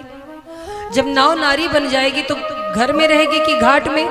भगवान कहते हैं घर में रहेगी। क्या दिक्कत है? बोले पहले से जो देवी जी घर में, उनका क्या करेंगे? वो तो यही सोचेंगी ना कि हमने नाव बेचकर दूसरी शादी कर ली और चाहते हो प्रभु हमें भी बेलन से मार पड़े, हम भी मार खाएं। ना ना प्रभु, भगवान कहते हैं अरे क्या दिक्कत है? बोले नहीं। लक्ष्मण जी कहते हैं देखो भगवान को समझा रहा है, पत्नी को नहीं समझा सकता। केवट से लक्ष्मण जी बोले तुम अपनी पत्नी को नहीं समझा सकते कि कोई दूसरी शादी नहीं है, ये तो हमारी नाव है। बोला नहीं। लक्ष्मण जी बोले भगवान को समझा सकते हो? केवट बोला हाँ प्रभु यही तो विडंबना है, भगवान को समझाना आसान है पर पत्नी को समझाना आजकल आसान नहीं है। पत्नी को समझाना आसान नहीं है। एक बार की बात है, पति पत्नी थे, उनमें झगड़ा बहुत होता था। तो झगड़ा ऐसा हो महाराज कि अगल बगल वाले सुने। एक दिन पति निराश होकर के गया अपने मित्र से, बोला यार तुम्हारी भाभी से मेरा बहुत झगड़ा होता है। मित्र बोला झगड़ा क्यों होता है? बोले पता नहीं क्यों, बस वो हर काम में मुझे डांटते रहते हैं। मित्र बोला अगर घर का झगड़ा बचाना है तो उसका एक नियम है। क्या? बोले झूठी प्रशंसा करना शुरू करो। क्या तुमने कभी भाभी के हाथ के बने भोजन की तारीफ की है? व्यक्ति बोला भोजन की तारीफ तब तो करेंगे जब भोजन उस लायक बनेगा। मित्र बोला ये नियम है, ये सूत्र है सुखी गृहस्थी का। पत्नी कार्य अच्छा करे ना करे, भोजन बढ़िया बनाए चाहे ना बनाए, पर तारीफ करनी ही है। मित्र बोला ठीक है, अगर हम तारीफ करेंगे पत्नी की तो आज से झगड़ा नहीं होगा। नहीं बिल्कुल नहीं होगा, चलो आज ही से ट्राई करते हैं। महाराज घर आया, अब पत्नी ने बढ़िया भोजन परोसा ला कर दिया। इसने तो पहले सोच के रखा था भोजन चाहे जैसा बना हो, आज तो बस तारीफ करनी है, घर का झगड़ा बचाना है। तो जैसे भोजन पत्नी ने परोसा और ये लगा तारीफ करनी, वाह क्या खुशबू आ रही है। अरे देवी ये रोटी नहीं, ये तो चांद का टुकड़ा है, चांद का टुकड़ा। और ये सब्जी क्या सुगंध आ रही सब्जी में से, मन करता है भोजन करता ही जाऊं। वाह ये जल नहीं, तुम्हारे हाथों का स्पर्श पाके देवी ये अमृत हो गया है। अब बड़ी देर से तारीफ कर रहा था, पत्नी गई रसोई में, अब बेलन लेके आई और लगी मारने। पति बोला आज काहे को मार रही हो, आज तो हम तुम्हारी तारीफ कर रहे हैं। पत्नी बोली 40 साल हो गया खाना बनाते, आज तक तुमने तारीफ नहीं की, आज पड़ोसन क्या दे गई तो तुम इतनी तारीफ कर रहे हो। बोली राघवेंद्र सरकार की तो प्रशंसा भी सोच समझ के करनी चाहिए। केवट कहता है प्रभु सुनिए, हम आपको अपनी नाव तभी देंगे जब आप अपने चरण धुलवा लेंगे, नहीं तो मेरी नाव कहीं नारी बन गई तो बड़ी समस्या हो जाएगी। हमारी पत्नी हमें जीने नहीं देगी। और क्या विनोद की बातें करता है। केवट कहता है सुना सुना रघुराई, नाव काहे नाही लाई, जानो पूरा मजरा। कहता है केवट सुना सुना रघुराई, नाव काहे नाही लाई, सुना सुना रघुराई, नाव काहे नाही लाई, जानो पूरा मजरा।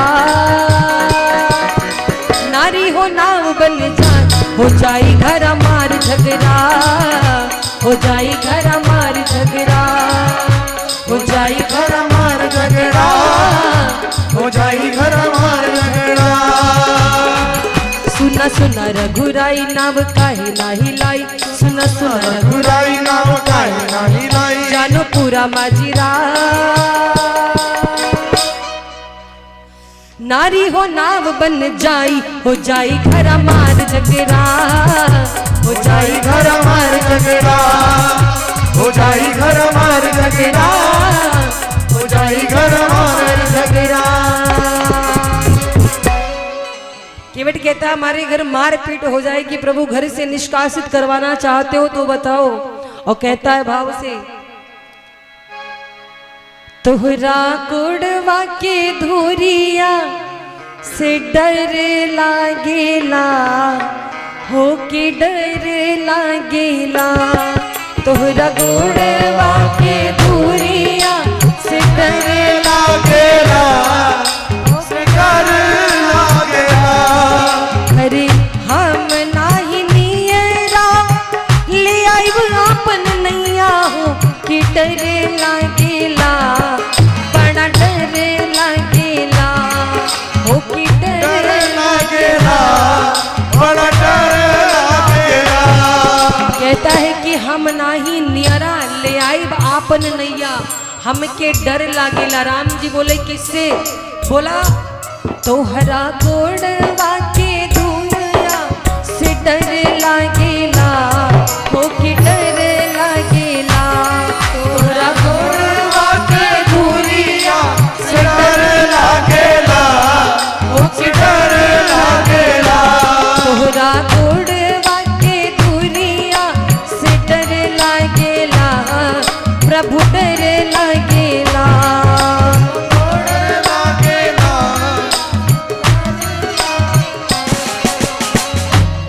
और जब कहा कि आपके चरणों की धूल से मुझे डर लगता है, भय लगता है, राम जी हंसने लगे। अच्छा एक बात और है यहाँ पर, इतनी देर से बातें हो रही थी, अगर केवट चरण धोता तो क्या राम जी चरण धुलवाते ना, लेकिन वो चरण धो नहीं रहा था, वो ये बोल रहा था कि चरण धुलवाओ। राम जी कहते हैं धो लो चरण। अब महाराज इस संसार में कोई ऐसा नहीं जो खुद अपना सम्मान करने के लिए कहे। केवट इतनी देर से बातें कर रहा था, क्यों? क्योंकि केवट कह रहा था कि धोऊंगा तो चरण जब कहोगे तब। अब बताओ भगवान कहे तब तुम चरण धुलोगे? भगवान कहते हैं कि बिना कहे बहुतों ने धोए हैं, तुम भी धो लो, इसमें कहने की क्या जरूरत। बोलता है सरकार उनकी अपनी गरज रही होगी, तब उन्होंने आपके चरण बिना कहे धोए होंगे। यहाँ गरज आपको है, गंगा पार आपको जाना है, तो कहो आप, हम अपने मन से नहीं धुलेंगे, आप कहोगे तब धुलूंगा मैं। और महाराज केवट का भाव क्या है? केवट कहता है कि मैं आपके चरणों को गंगा जल से धुलूं, निर्मल भक्ति की धारा से धुलूं। और महाराज ये जो चरण रज है ये मुक्त कर देने वाली है, ध्यान से समझिएगा भाव। केवट चरण की धूल को भक्ति की धारा से धो देना चाहता है, क्यों? क्योंकि ये जो चरण की धूल है ये मुक्त करने वाली है, मोक्ष प्रदान करने वाली है। और आहा धन्य है ऐसे भक्त जिनको मोक्ष की भी कामना नहीं है, केवट को मोक्ष भी नहीं चाहिए। इसे कहते हैं निष्काम प्रेम प्रभु के चरणों में, उसको मोक्ष भी नहीं चाहिए, इसीलिए भगवान के चरण धुलना चाहता है। भगवान से कहता है कि बिना कहे मैं धुलूंगा नहीं। भगवान हंसने लगे। बहुत देर बातें हुई, भगवान ने कहा सुन रहे हो लक्ष्मण? लक्ष्मण जी कहे इसकी बात आप ही सुनो, हमारे नहीं समझ में आ रही है, इसकी भाषा प्रभु आप ही समझ सकते हो। महाराज भगवान काफी देर बात किए, फिर केवट से कहते एक काम करो। भगवान ने लेकिन तब भी ये नहीं कहा कि मेरे चरण धो। भगवान राम ने कहा कि तू वही कर जिससे तेरी नाव न जाए। और महाराज कठौती लेकर के आया, जल भर करके राम जी के चरण धोता है केवट। और देखिए भाव, राम जी के चरण धुल कैसे रहा है। राम जी के एक चरण को जल में रखा और बोला कि दूसरा चरण उठा लीजिए। राम जी बोले दूसरा चरण उठाएंगे तो गिर नहीं जाएंगे?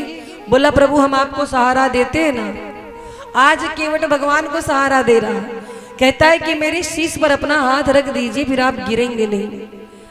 भगवान सोचते अपने मन में कितना चतुर है, आशीर्वाद भी लेना चाहता है, हम शीश पर हाथ रखे और कहता है कि हम आपको संभाल रहे हैं।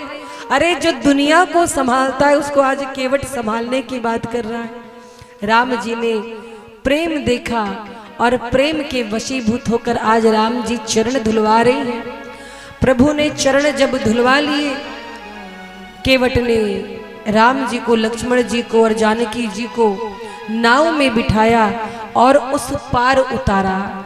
जब उस पार उतारा तो भगवान ने कहा कि इसे कुछ देना चाहिए। अब उस समय पैसा तो था नहीं, रुपया तो साथ में लेके आए नहीं थे, क्या किया जाए? तो जानकी मैया ने अंगूठी निकाली और जब अंगूठी देने लगी तो केवट कहता है कि मुझे ये नहीं चाहिए। भगवान कहते क्यों, मन नहीं है लेने का? बोला नहीं। भगवान बोले तब मन कब था? केवट कहता है सुनिए प्रभु, हम आपसे कुछ ले ही नहीं सकते। क्यों? केवट कितनी बड़ी बात कहता है। केवट कहता है प्रभु, जब हमने सुना कि आप आ रहे हैं तो हम भी मांगने के लिए ही खड़े थे कि आज राम जी आ रहे हैं, आज हम उनसे कुछ मांगेंगे। लेकिन हम आपसे कुछ मांगते उससे पहले आपने आते हम ही से हम नाव मांग ली। आते पहले आपने ही हमसे मांग लिया नाव, तो जब हमने सोचा आप ही हमसे मांग रहे तो हम आपसे क्या मांगे, इसीलिए मांगने का इरादा ही बदल गया। राम जी कहते हैं क्यों अब इच्छा नहीं है? बोले जब इच्छा थी तब मिला नहीं और अब आप मिल गए हो प्रभु, अब तो इच्छा ही समाप्त हो गई है। क्योंकि जब राघवेंद्र सरकार की कृपा मिलती है, उनकी भक्ति मिलती है, तो जीवन की जितनी कामनाएं हैं, जितनी इच्छाएं हैं, वो स्वतः समाप्त हो जाती हैं। अब कछु नाथ ना चाहिए मोरे, अब कछु नाथ ना चाहिए मोरे, दीन दयाल अनुग्रह तोरे, फिर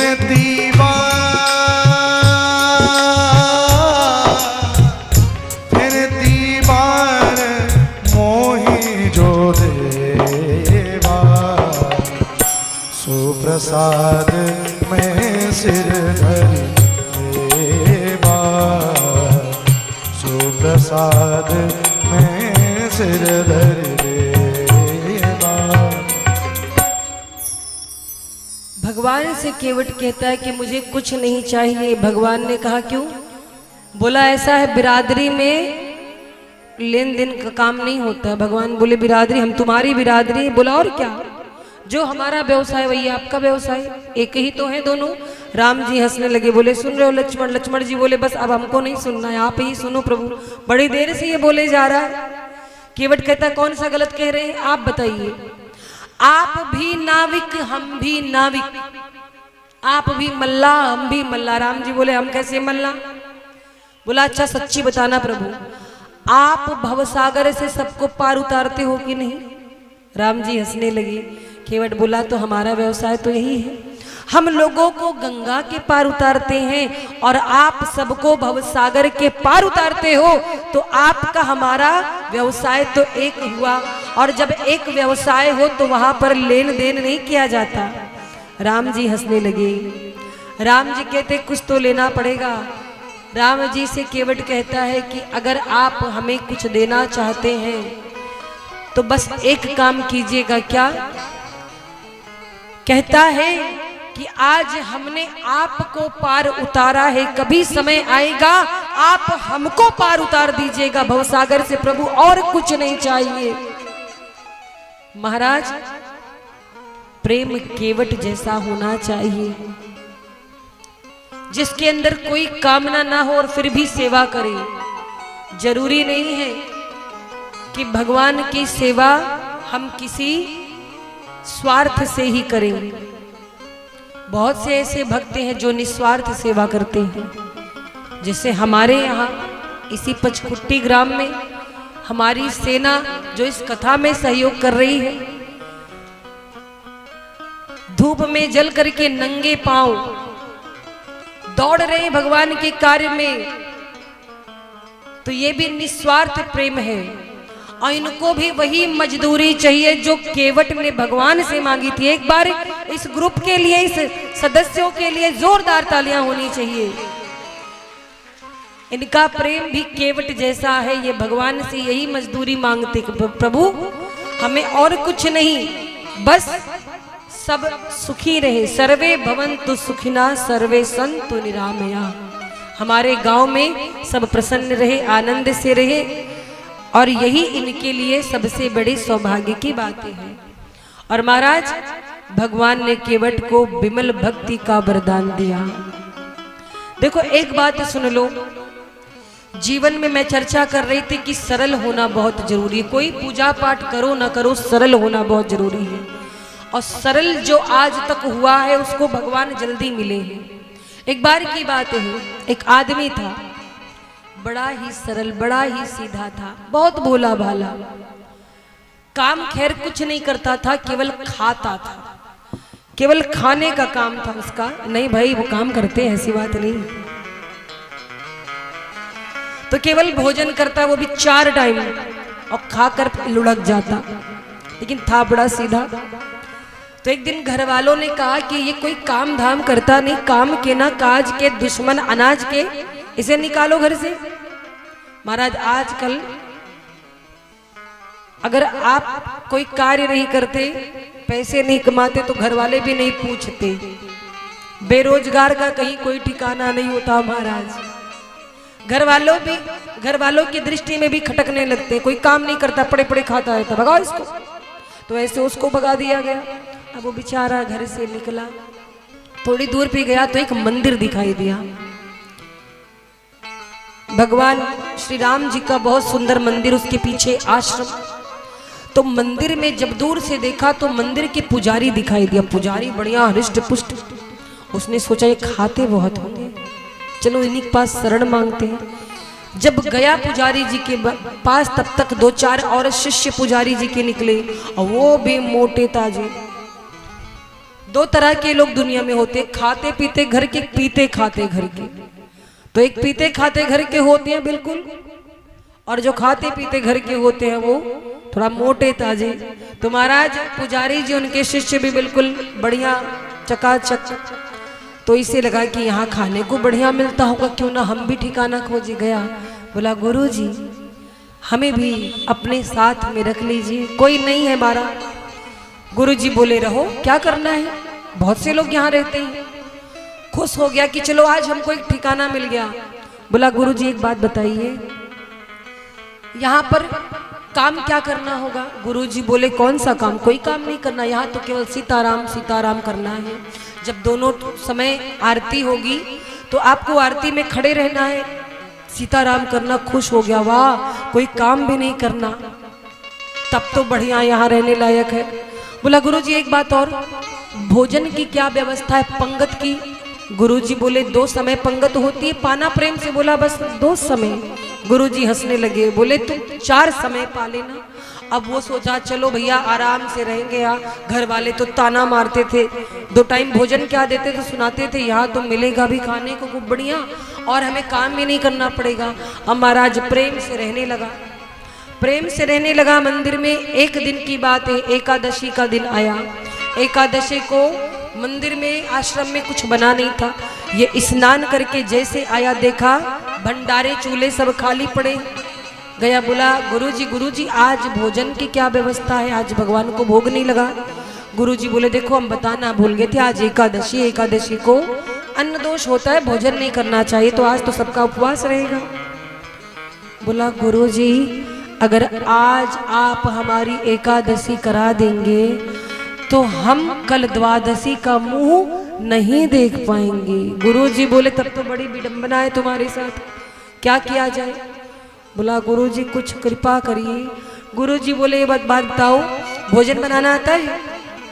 बोला आता तो नहीं, मरता क्या ना करता।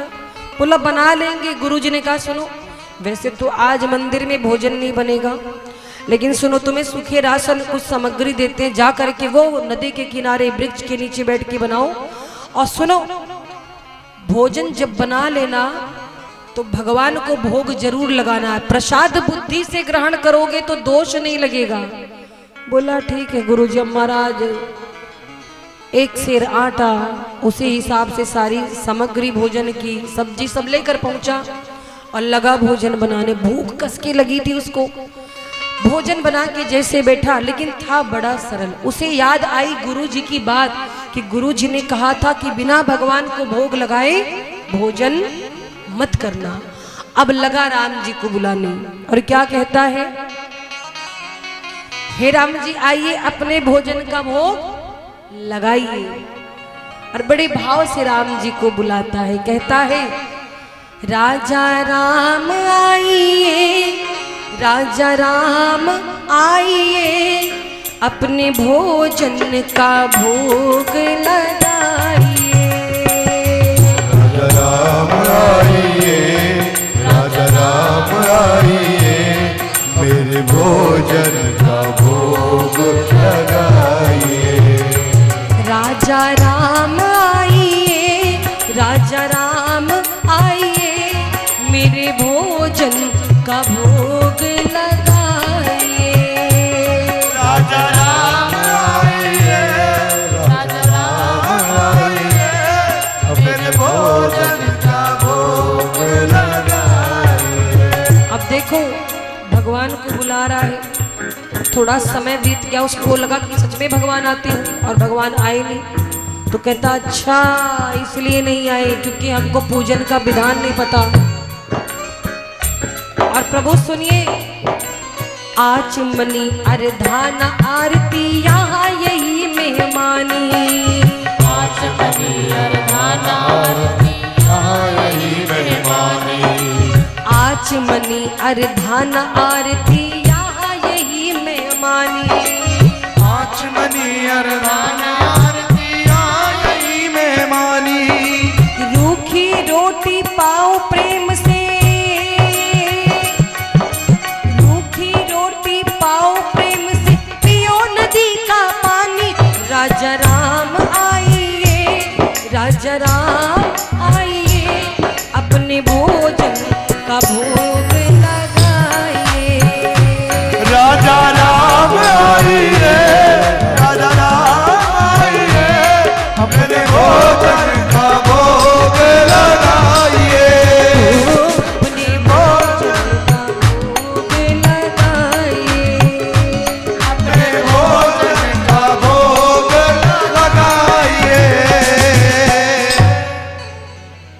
अब जब इस तरह से बुला रहा है, भगवान नहीं आए तो बोला अच्छा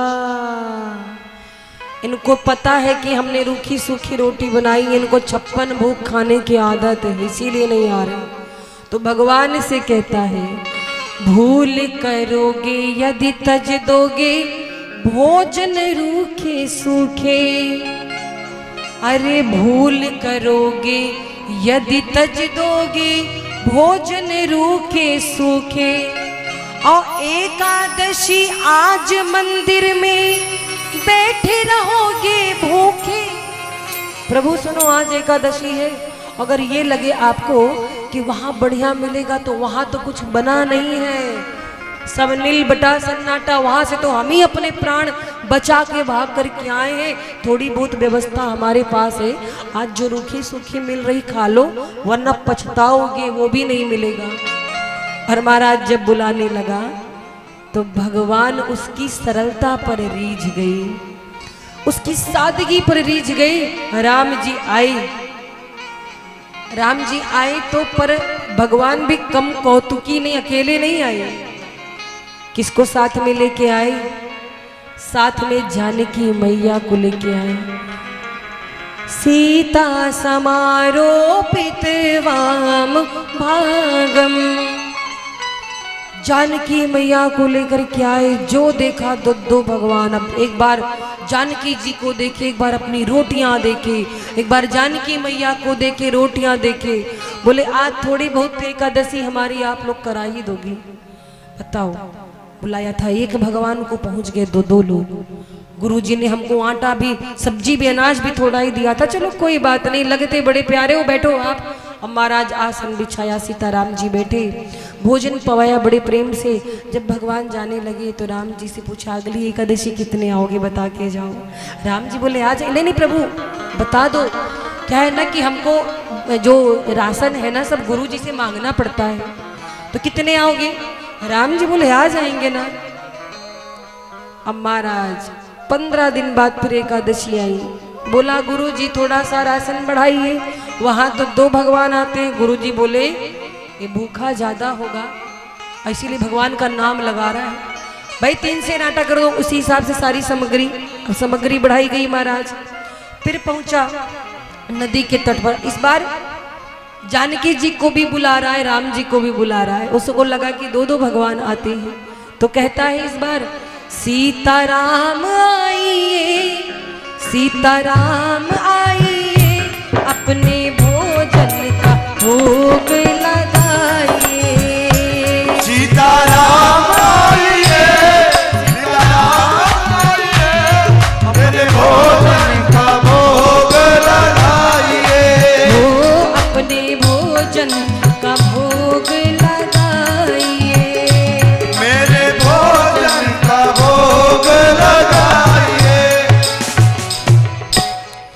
अब महाराज जब बड़ी प्रेम से बुलाने लगा तो फिर भगवान आई, पर इस बार किसको लेके आए। इस बार बाई और माँ जानकी और दाहिनी और भैया लक्ष्मण। अब महाराज जो लक्ष्मण जी को देखा मुंह फुला लिया। हद है, एक को बुलाओ 2 आते हैं, 2 को बुलाओ आज 3 आ गए। भगवान आए मुस्कुरा रहे खड़े होकर के। बोला प्रभु ये कौन है। लक्ष्मण जी को इशारा करके ये कौन है। राम जी बोले हमारे छोटे भाई है लक्ष्मण। बोला शकल से तो नहीं लगते। लक्ष्मण जी बोले अच्छी बेइज्जती करवा रहे हो प्रभु यहाँ लाकर। भक्त बोला प्रभु एक बात बताओ, आपकी बात का कोई भरोसा है कि नहीं। राम जी बोले क्या हो। भक्त बोला प्रभु एक को बुलाओ 2 आते हैं, 2 को बुलाओ 3 आते। एक बात बताओ, हमने आपका ठेका लिया कि आपके पूरे खानदान का। अब भगवान हंसने लगे।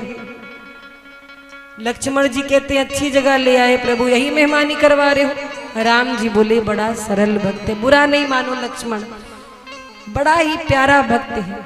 भगवान कहते हैं भोजन प्रसाद पवाओगे कि नहीं। बोला आप लगते बड़े प्यारे हो, ये बता के आना चाहिए ना। अच्छा प्रभु बैठो पाओ। महाराज बढ़िया पंगत लगाई। राम जी लक्ष्मण जी जानकी जी को भोजन करा रहा है। लक्ष्मण जी की ओर देख रहा है तो रोटी और मांग रहे हैं। आज थोड़ी बहुत तो एकादशी हमारी हो ही जाएगी। पाकर जब जाने लगे बोला अच्छा इस बार कितने आओगे बता दो। भगवान बोले आएंगे। नहीं आएंगे नहीं, कन्फर्म बताओ।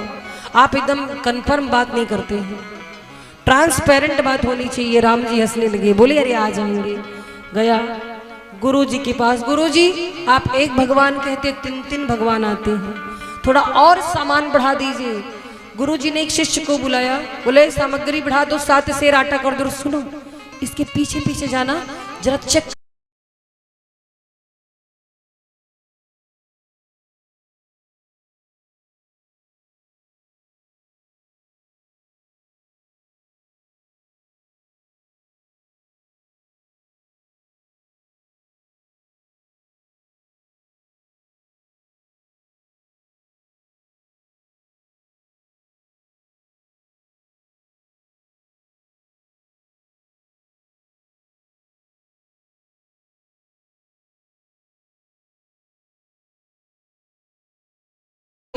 सामग्री लेकर के पहुंचा।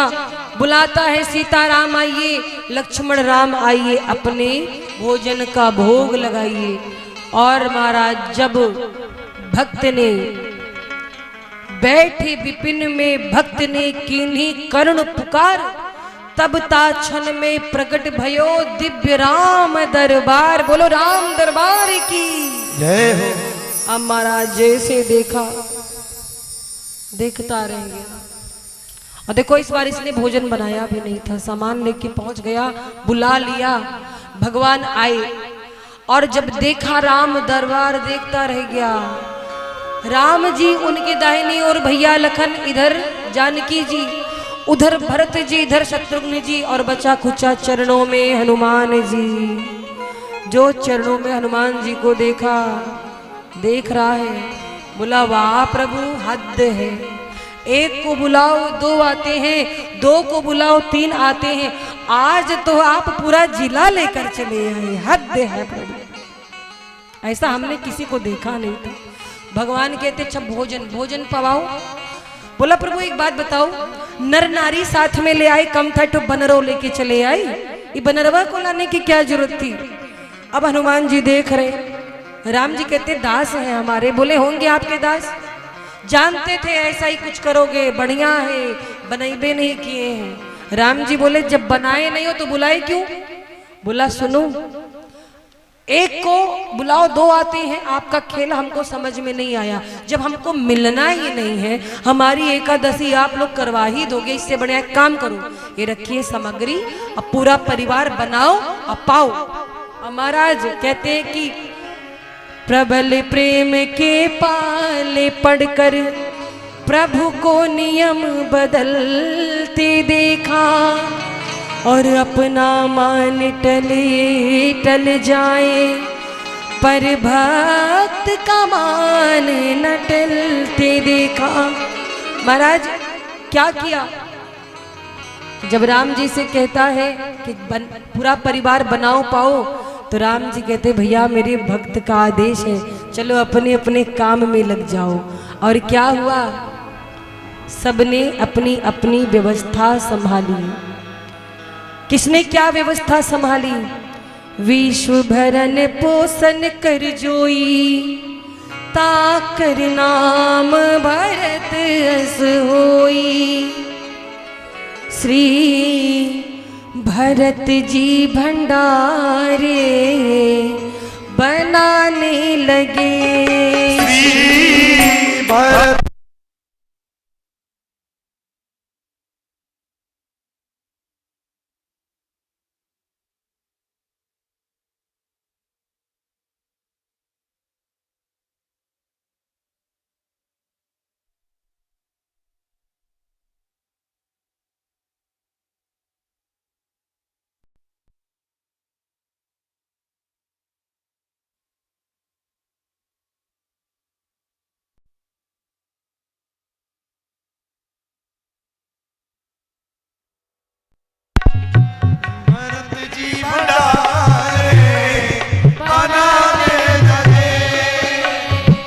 भरत जी भंडारे बनाने लगी।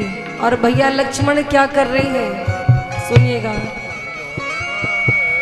श्री भरत जी भंडारे बनाने लगे, श्री भरत जी भंडारे बनाने लगे, चुनकर लकड़ी लखन लाल लाने लगे, चुनकर लकड़ी लखन लाल लाने लगे।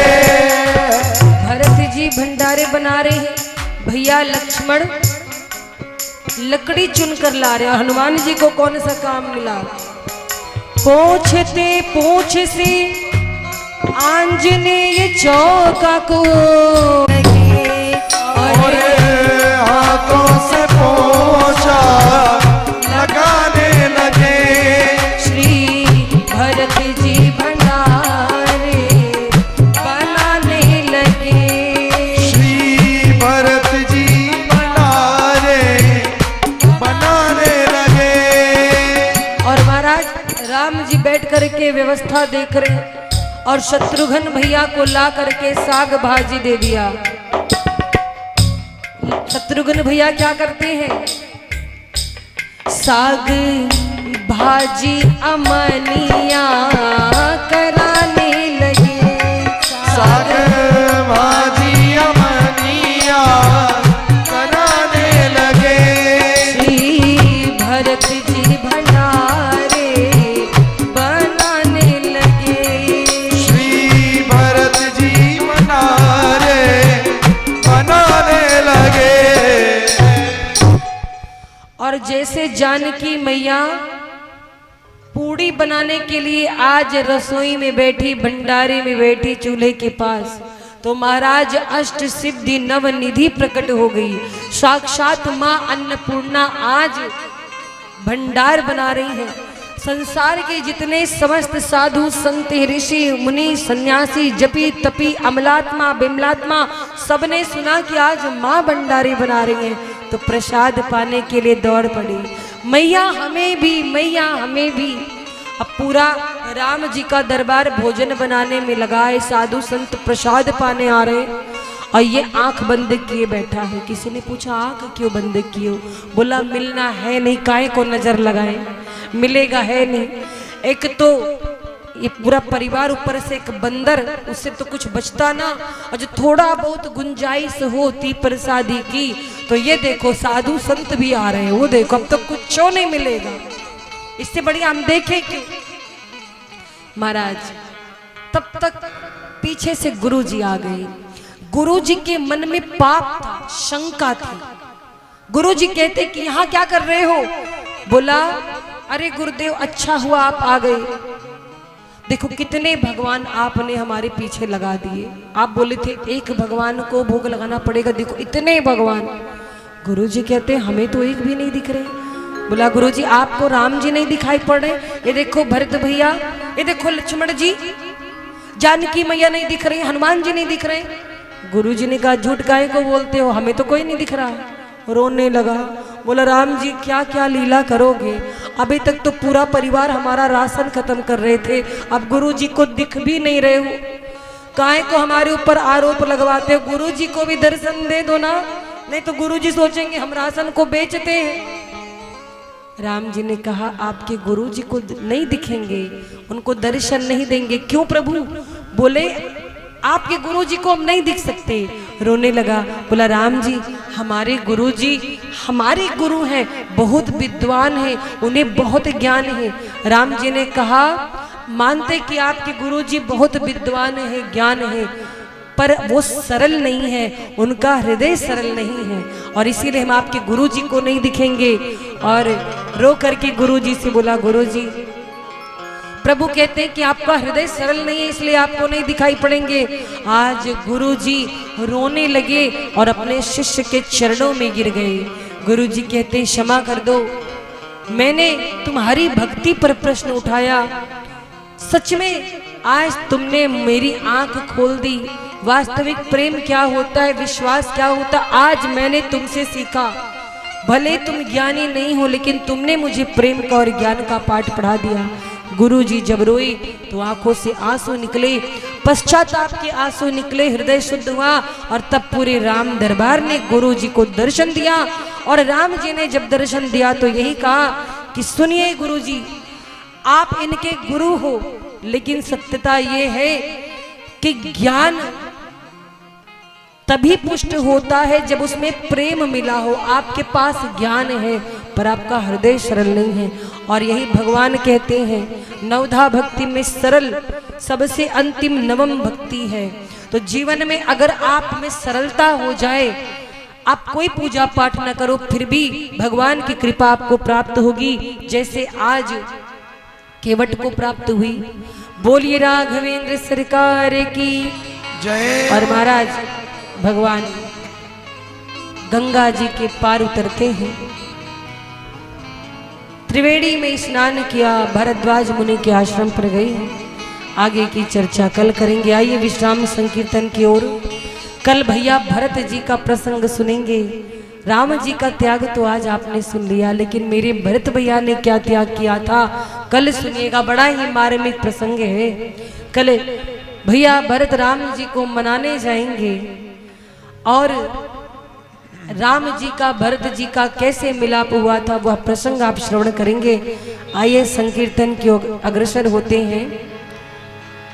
जय सीताराम बोलो, जय सीताराम बोलो, सीताराम बोलो, जय सीताराम बोलो, सीताराम बोलो, जय सीताराम बोलो, सीताराम बोलो, जय सीताराम बोलो, सीताराम बोलो, जय राधे श्याम बोलो, सीताराम बोलो, जय राधे श्याम बोलो, सीताराम बोलो, जय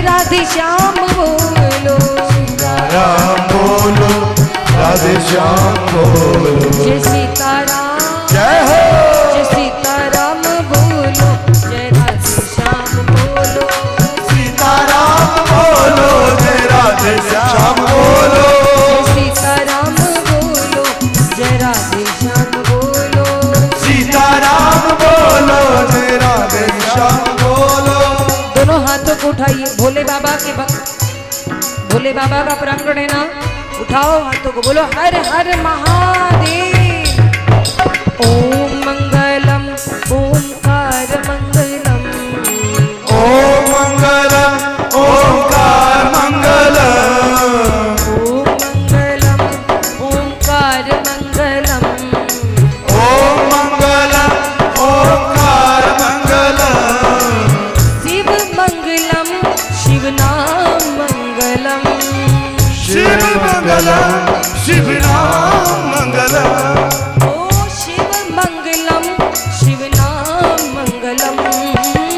शिव मंगलम शिव नाम मंगलम। शिव नाम मंगलम। जय सीताराम बोलो, जय सीताराम बोलो। सीताराम बोलो, जय सीताराम बोलो। दोनों हाथों को उठा करके बिल्कुल सीधा, क्योंकि लाइव के माध्यम से बहुत दूर दराज बैठे भक्त देख रहे हैं कि पंचकुट्टी के भक्त कितनी मेहनत कर रहे हैं। तो देखते हैं कि आप कितनी मेहनत कर रहे हैं। बिल्कुल सीधा उठाइए, जिनको जिनको आनंद आ रहा है और तालियों की सेवा करते हो सभी बोलेंगे जय सीताराम बोलो, जय सीताराम बोलो। सीताराम बोलो, जय सीताराम बोलो। जय राधे श्याम बोलो, जय राधे श्याम बोलो। जय राधे श्याम बोलो, जय राधे श्याम बोलो। बोलो श्यावर रामचंद्र की, बोलो हनुमान जी महाराज की। जय हो।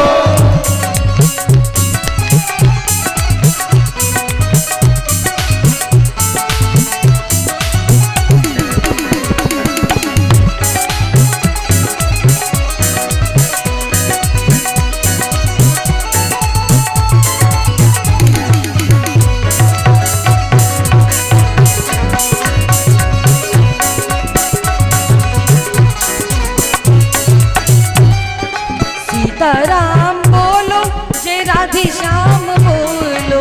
सीताराम बोलो, जय राधे श्याम बोलो। सीताराम बोलो, जय राधे श्याम बोलो। सीताराम बोलो, जय राधे श्याम बोलो। सीताराम, जय सीताराम बोलो, जय राधे श्याम बोलो। सीताराम बोलो, जय राधे श्याम बोलो। सीताराम बोलो, जय राधे श्याम बोलो। सीताराम बोलो, जय राधे श्याम बोलो। सीताराम बोलो, जय राधे श्याम बोलो। सीताराम बोलो, जय राधे श्याम बोलो। जय राधे श्याम बोलो, जय राधे श्याम बोलो। सीताराम बोलो, जय सीताराम बोलो। जय राधे श्याम बोलो। जय राधे श्याम बोलो। सीताराम बोलो। जय सीताराम बोलो। बोलो श्यावरी रामचंद्र की जय। बोलो शंकर भगवान की जय हो। पार्वती माता की बोलो काली माता की श्री रामचरितमानस भगवान की गोस्वामी तुलसीदास जी महाराज की अयोध्या धाम की चारों भैया की सरयू मैया की बोलो हनुमान जी महाराज की श्री राम जन्मभूमि की नमः पार्वती पतिये हरे अभी आरती होनी है, जाइए नहीं, बहुत जल्दी आप लोगों को रहती है ना।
व्रजननं मे अस्तो दशवीरगं सर्वे गणगं सुस्ताये आत्मसनि व्रजासनि वसुसनि लोकसन्नभयसनि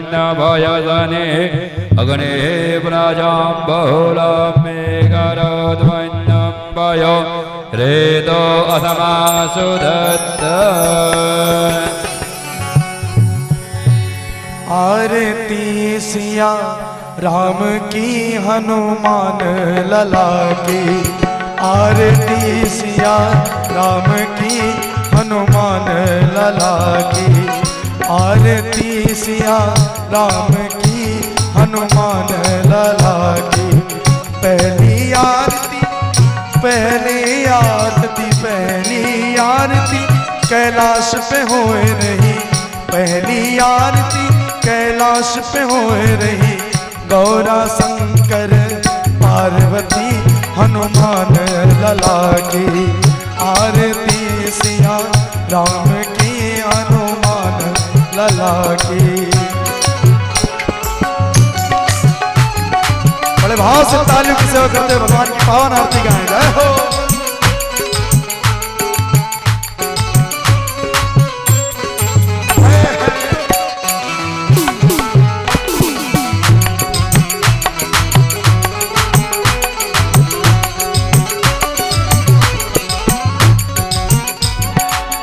दूसरी आरती अयोध्या में हो रही, दूसरी आरती अयोध्या में हो रही, अयोध्या में हो रही, अयोध्या में हो रही, अयोध्या में हो रही, अयोध्या में हो रही। दूसरी आरती अयोध्या में हो रही। राम लखन सिया जानकी हनुमान लला की, राम लखन सिया जानकी हनुमान लला की। आरती सिया राम की हनुमान लला की।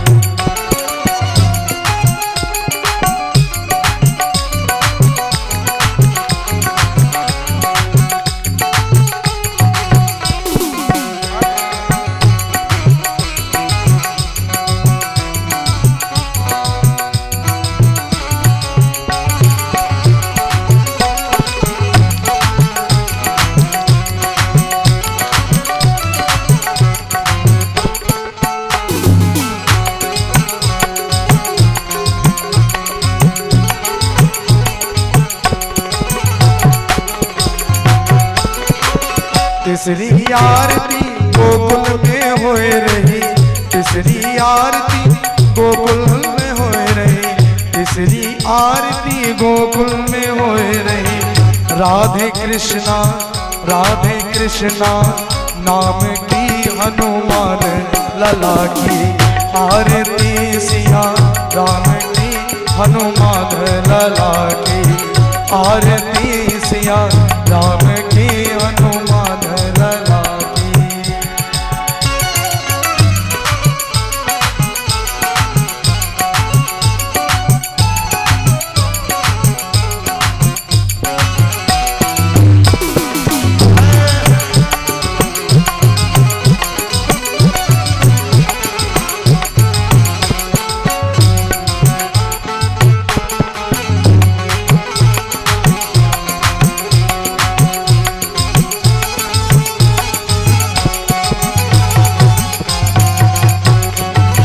चौथी आरती चौथी आरती चौथी आरती यही गाँव में होए रही, चौथी आरती यही गाँव में होए रही, गाँव में होए रही, गाँव में होए रही। चौथी आरती यही गाँव में होए रही, चौथी आरती यही गाँव में होए रही। भक्त और भगवान की हनुमान लला की, भक्त और भगवान की हनुमान लला की। आरती सिया राम की हनुमान लला की, आरती सिया राम की हनुमान। कर्पूर गौरम करुणावतारम संसार सारम भुजगेन्द्रहारम सदा वसंतम हृदयारविंदे भवं भवानी सहितं नमामि। त्वमेव माता पिता त्वमेव त्वमेव बन्धु च सखा त्वमेव त्वमेव वेद्यं द्रविणं त्वमेव त्वमेव सर्वं मम देव देव हरे राम राम राम हरे हरे हरे कृष्णा कृष्ण कृष्ण हरे हरे घट घट बंशी मारे गोकुल के राजा मेरी अखियाँ तरस गई अब तो आजा घट बंशी मारे गोकुल के राजा मेरी अखियाँ तरस गई अब तो आजा कृष्णा हरे नारायण हरे कृष्णा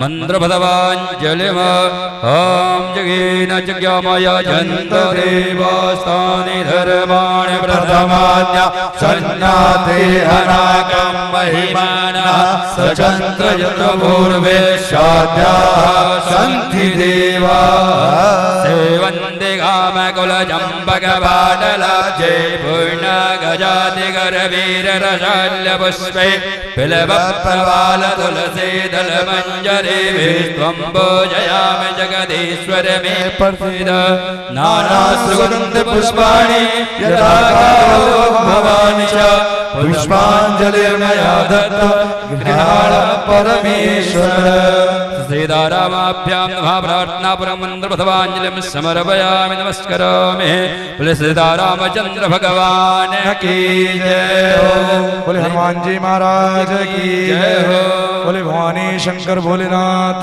की जय हो बोले सत्य सनातन धर्म की जय हो बोले संत समाज की जय हो बोले धर्म की जय हो धर्म की जय हो धर्म का नाश हो धर्म का नाश हो प्राणियों में सद्भावना हो प्राणियों में सद्भावना हो विश्व का कल्याण हो विश्व का कल्याण हो गौ माता की जय हो गौ माता की जय हो गौ हत्या बंद हो गौ हत्या बंद हो भारत अखंड हो भारत अखंड हो नमः पार्वती पदये हर हर महादेव